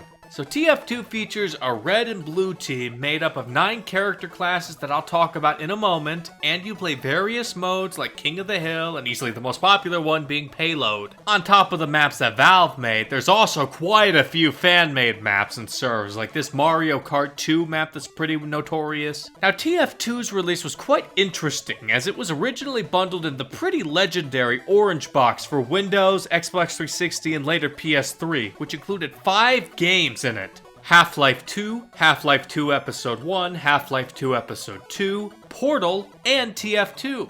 This is perhaps the best value you could possibly get in a video game bundle. So it's safe to say that TF2 had a very good start in life, and later was released as a standalone game in 2008. And then it went free to play in June 2011 on Steam, which as you know is also owned by Valve. Now TF2 is often considered one of the best games of all time, and the fact that you could now just get it for free brought even more people in. I know the free-to-play hero shooter model is common nowadays, but we're still in the early 2010s here, so this was not necessarily a given at the time, right? And the way Valve accomplished this is by what they call the Man-Co supply crates, which is something that you get as a drop, and you, the player, need to buy a crate key or trade with other players to unlock it. There are some incredibly rare and expensive cosmetics found here, and the most talked about ones are the hats. Look, I could go more in depth about this crate system, but I've talked about game monetization before, and loot boxes themselves is literally 2 entries from now, so I think I'll just cut it off here. But just know these keys and the trading economy is how Valve profits off of the very loyal TF2 fanbase. And loyal they are. This game still has a fanbase almost 20 years later. I mean, just look at the Steam chart here. I have it set to all time, which only goes back to mid-2012, but still, see how it ebbs and flows? You may be able to call much of the traffic bots just to get the drops, and some people have done analysis on to find these bots, and I'll link a video of people who talked about this. So that tells me, right now, about 70% of Steam's reported player count is bots. But even if the traffic was only like 10k to 20k, that's still a lot for a nearly 20-year-old game. However, I would be remiss to not talk about the decline in popularity this game had. You see, Valve was initially very diligent in providing major updates all the way up until 2017's Jungle Inferno update, where it has slowed down to an agonizing trickle ever since. Honestly, you would be forgiven for thinking this game has been abandoned in terms of new major content at least, and the fact that even the potential of 10k to 20k players of real non-bot stuff exists is a testament to how big of a deal this game was. Now that's the main retelling of TF2, so to speak. Now I'm going to talk about a lot of stuff I didn't fit into that main explanation. First, the character classes. They are extremely iconic and easy to tell apart even from just their character outlines, which is pretty cool. From just cultural osmosis, I think many people online will have at least seen these characters before, but they didn't just appear in the game either. They also had a very iconic set of videos called Meet the Team, where every episode was titled after each character, like Meet the Heavy and Meet the Pyro. On the official YouTube channel for TF2, they have a playlist for this series that I'll link in the Google Doc. This playlist has 36 million views, with each of the characters getting at least tens of millions of views on each video. One joke video about meeting a sandwich is 13 million views. The most viewed one though, Meet the Medic, has 103 million views, which is insane for a YouTube video in 2011. Meet the Medic is where this iconic meme came from, by the way. In fact, lots of scenes from this series became a meme. Another one was from Meet the Pyro. I fear no man, but that thing, it scares me. Another popular bit of media that the characters were in were the TF2 comics, which officially ended in December 2024, and I'll link the official website for them in the Google Doc. Major spoilers on screen, by the way. Look away if you want to in 3, 2, 1. This is the ending panel of the comic. And now you can look back if you looked away. Now that's enough about official media. There's a ton of fan media, memes, and controversy, some of which are entries for later actually. How about the TF2 content creator who allegedly died, but apparently lied about it, is still alive and became a Niji Sanji VTuber? That creator's name was Sketcheck, but he's an entry for later. Or how about the TF2 creator who actually died? Kitty0706. Now, Kitty0706 is an entry for later, but I cannot do an entry like this without mentioning his insanely iconic TF2 videos, and I'll show a clip of potentially the most popular fan video about TF2, Team Fabulous 2. Grease monkey. Yeah!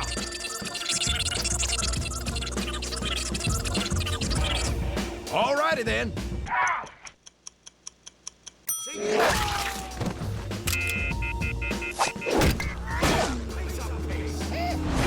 Other known TF2 creators, but actually still alive, are Uncle Dane, who's an NG main, who makes both joke and educational TF2 videos with almost 900k subs. Another one is Fish Stick on a Stick Gaming, which is his second channel. But Fish Stick on a Stick is someone I want to talk about more in depth on my own, and I'll be talking about him in my next Patreon/YouTube members video for Expedition Divers and above. So if you're a patron/member, stay tuned for that. Finally, the amount of memes that have come about from TF2 is unreal. I'm just gonna do a sizzle reel of some of them since I'm out of time for this entry, and going over time doesn't count if I'm not talking during it, right? Nope.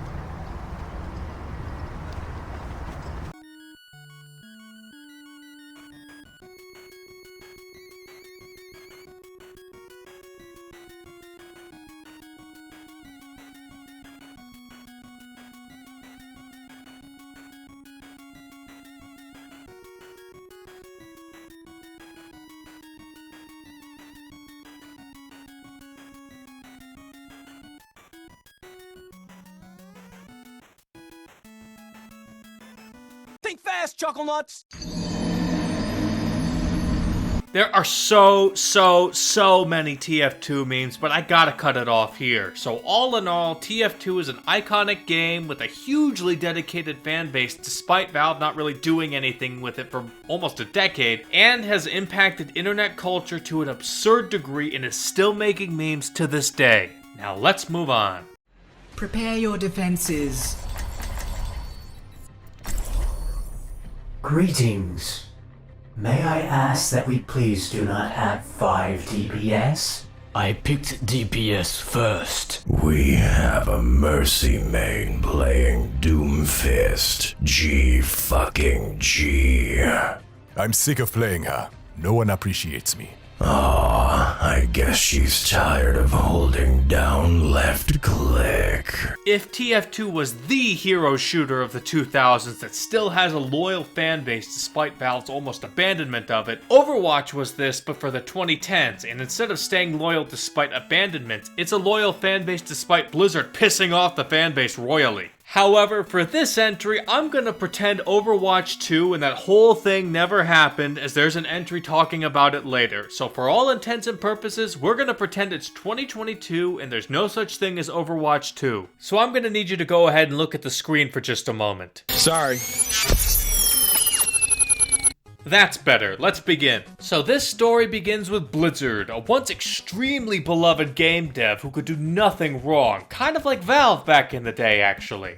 Anyway, Blizzard was making a game called Titan that they cancelled in 2013 that had elements incorporated into what is now Overwatch, which was announced at BlizzCon 2014. This was notable since Blizzard hadn't created a new IP since 1996 with Diablo, which must mean they believe in this project strongly, and they were right. The beta in 2015 had 9.7 million players and became the #1 streamed game on Twitch at the time. This was a beta, by the way. This should just go to show you how much hype a new Blizzard project would have and the overall feeling that this game would be. Finally, it released to the public in May of 2016 via Blizzard's Battle.net desktop client or on some game consoles. And to say that this exploded onto the scene would be an understatement. Exact numbers of players is a bit hard to quantify since it wasn't on Steam.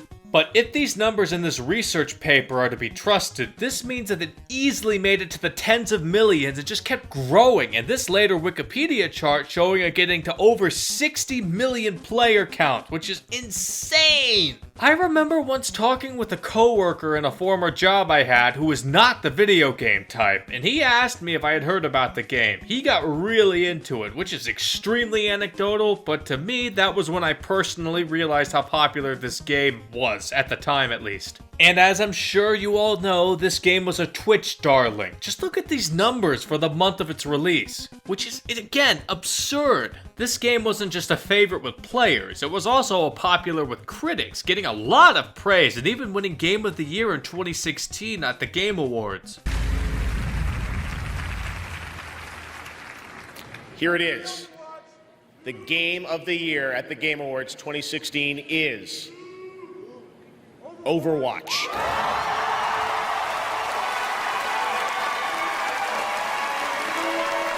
If sugar and spice and everything nice made the Powerpuff Girls, an esports league is created by games coming out in the 2010s being extremely popular and being multiplayer focused, and thus the esports scene of Overwatch was born. And if you remember what an esports league was, I talked about this in PUBG or League of Legends, and this began in 2016 and Blizzard made their own called Overwatch League in 2018. Overwatch got popular all over, but particularly in South Korea, even surpassing League of Legends for a bit, which is quite the accomplishment. What's that? What happened next? You remember something happening in October 2022? Well, I don't know what you're talking about. As far as I'm concerned, this is the end of the history rundown. Let's get into gameplay briefly. Like TF2, it's a hero shooter, but since I'm like this in trying to explain or even understand what the heck I'm watching, I'm just gonna quote from Wikipedia, sorry. The game featured several different game modes, principally designed around squad-based combat with 2 opposing teams of 6 players each. Players selected one of over 24 pre-made hero characters from one of 3 class types: damage heroes that can deal the most damage to attack or defend control points, tank heroes that can absorb a large amount of damage, and support heroes that provide healing and other buffs to teammates. Now, as for their monetization, you paid between $40 to $60 upfront for Overwatch, but all future content was either gotten in a free-to-play unlock system or from the loot box system, which can be free or you can spend money via microtransactions to open. And it was one of the games that got pretty infamously investigated by government officials around the world as to whether this was gambling or not. But once again, loot boxes is literally the next entry, so I'll save more talk about that for then. If you've never played this game, such as someone like me, the very first thing that stands out is the character designs. It's more cartoony, which is appreciated, and it's most famous for how sexy the characters can be. Much of the YouTube thumbnails I've seen of this game show those off, and well, some of the characters have become mainstays in porn, especially 3D animated kinds. It's neat to see a Western company in the modern day not be so prudish about sexy women designs, despite some complaints from certain groups. Now, I'm an otaku, and I'm used to how it is for Japanese works, so this is appreciated by me at least. Outside of the game itself and the horny stuff, this series had plenty of other media too. Similarly to TF2, there are 3D animated shorts on the official Overwatch YouTube channel, also in the tens of millions of views. There was a crossover MOBA called Heroes of the Storm that had a few Overwatch characters. There was a few comics series, and I'll link their website that hosts the comics if you're interested. But there are other bits of media too, like even a cookbook. This game had a very notable level of fan art as well, and a cosplay scene that was pretty big. But to close out this phenomenon of a game, I'll also briefly show some of the memes that spawned, as there's quite a few, and it would be impossible for me to include all of them.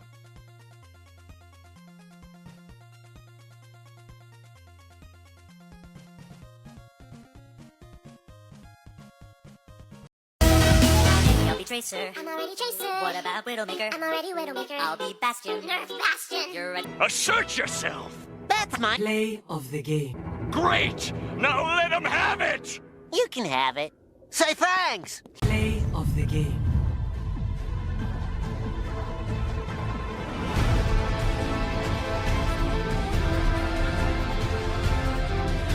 So in summary, Overwatch was Blizzard at some of its best and most popular. It exploded onto the scene in 2016 and stuck around until right now, 2022, and nothing happened afterwards. Let's move on.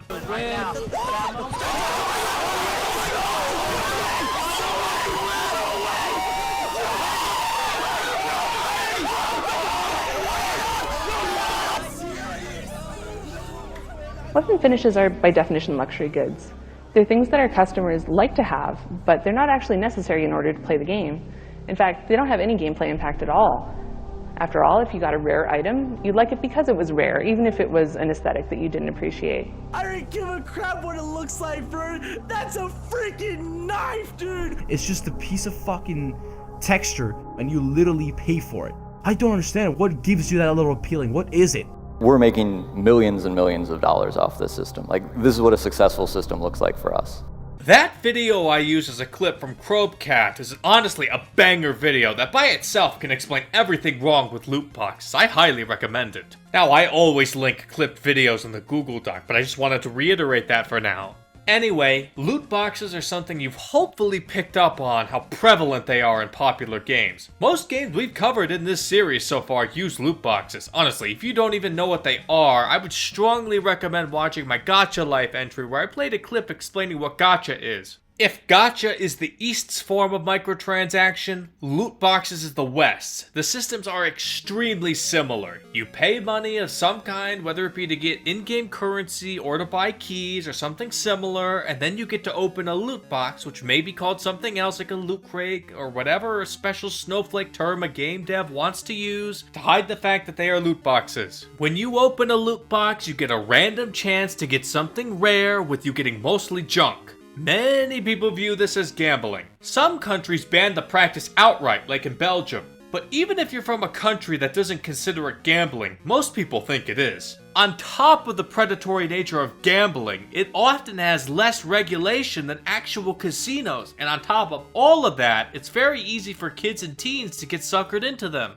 So we have a system in which you are making children gambling addicts in an industry with even less regulation than a casino, and you don't even win money when you actually win. You just get fucking cosmetics in a game. Now, I've noticed 4 common debate points about loot boxes. Number 1, one side says loot boxes are just for cosmetics. What's wrong with that? The other side will say that for one, it isn't just cosmetics, like in the very infamous case of Star Wars Battlefront 2 and other games like it that become pay to win instead of being free to play. But even if something was cosmetics only, the root problem is that it preys on the same kinds of people who become addicted to gambling. Not to mention all the shady third-party trading and gambling sites like the CSGO Lotto scandal that are also spawning from this practice. Debate point number 2. One side says that these games are for adults, not kids. It's on parents for allowing their kids to play said games. The other side would say, first off, not all of these games are rated for adults. In fact, many aren't, like Overwatch is rated T in the US and PEGI 12 in Europe, for example. And second, parents being negligent in raising their children doesn't mean we should just accept that. Debate point number 3. Loot boxes aren't gambling. They are surprise mechanics. This was very, very infamously said by an EA representative back in 2019, by the way.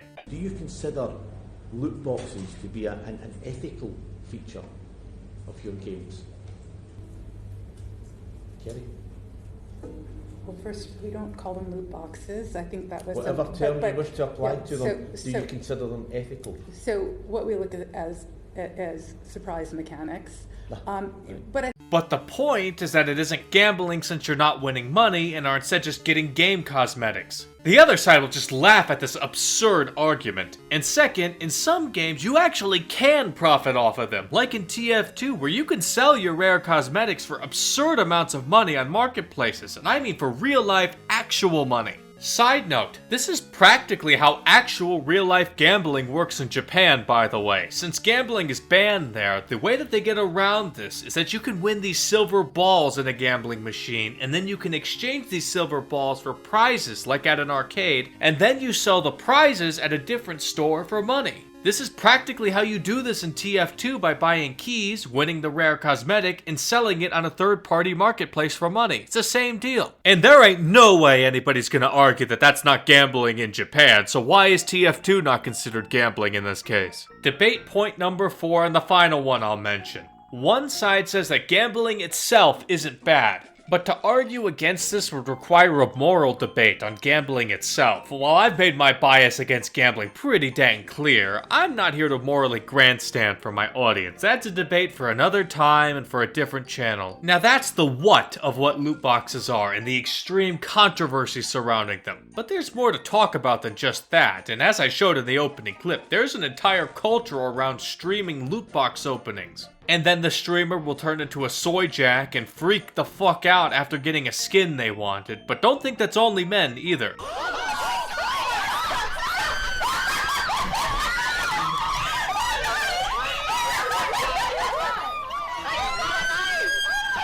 Now, based on what I've been talking about in this and previous entries, you may get the mistaken idea that only shooters have loot boxes, but this is far from the truth. Sports games are extremely saturated with loot boxes, with games like the FIFA series and the NBA 2K franchise getting filled with them. If the East Asians and otakus are pulling for cute anime girls, then the Latin Americans and Europeans are pulling for Messi and Ronaldo. In summary, loot boxes are to the West what gacha is to the East. It has become a major part of mainstream gaming in the modern day. And I'm not going to tell you how to spend your money, but if I were you, I would consider spending your money on better things, or at the very least, put a limit on it before it balloons into a major loss. And with that, I'm going to conclude episode 3 of Tier 2 of the gigantic Internet Iceberg. Thank you so much for watching. My current goal is to get to 1,000 subscribers, so please make sure to subscribe if you can, and hit that bell icon to be alerted when the next video comes out. And if you like the video, you can like and comment as well. But if you'd like to get to these videos 2 days early, and get extra videos exclusively every month, you can subscribe to my Patreon. Link is in the pinned comment or description, or you can hit join on YouTube to join my YouTube memberships. They get the same perks. So you'll be getting these videos 2 days early, an extra video every month, and a second extra video every month where you get to tell me what you want me to cover. So there's a lot of value there. God bless, and have a great rest of your day.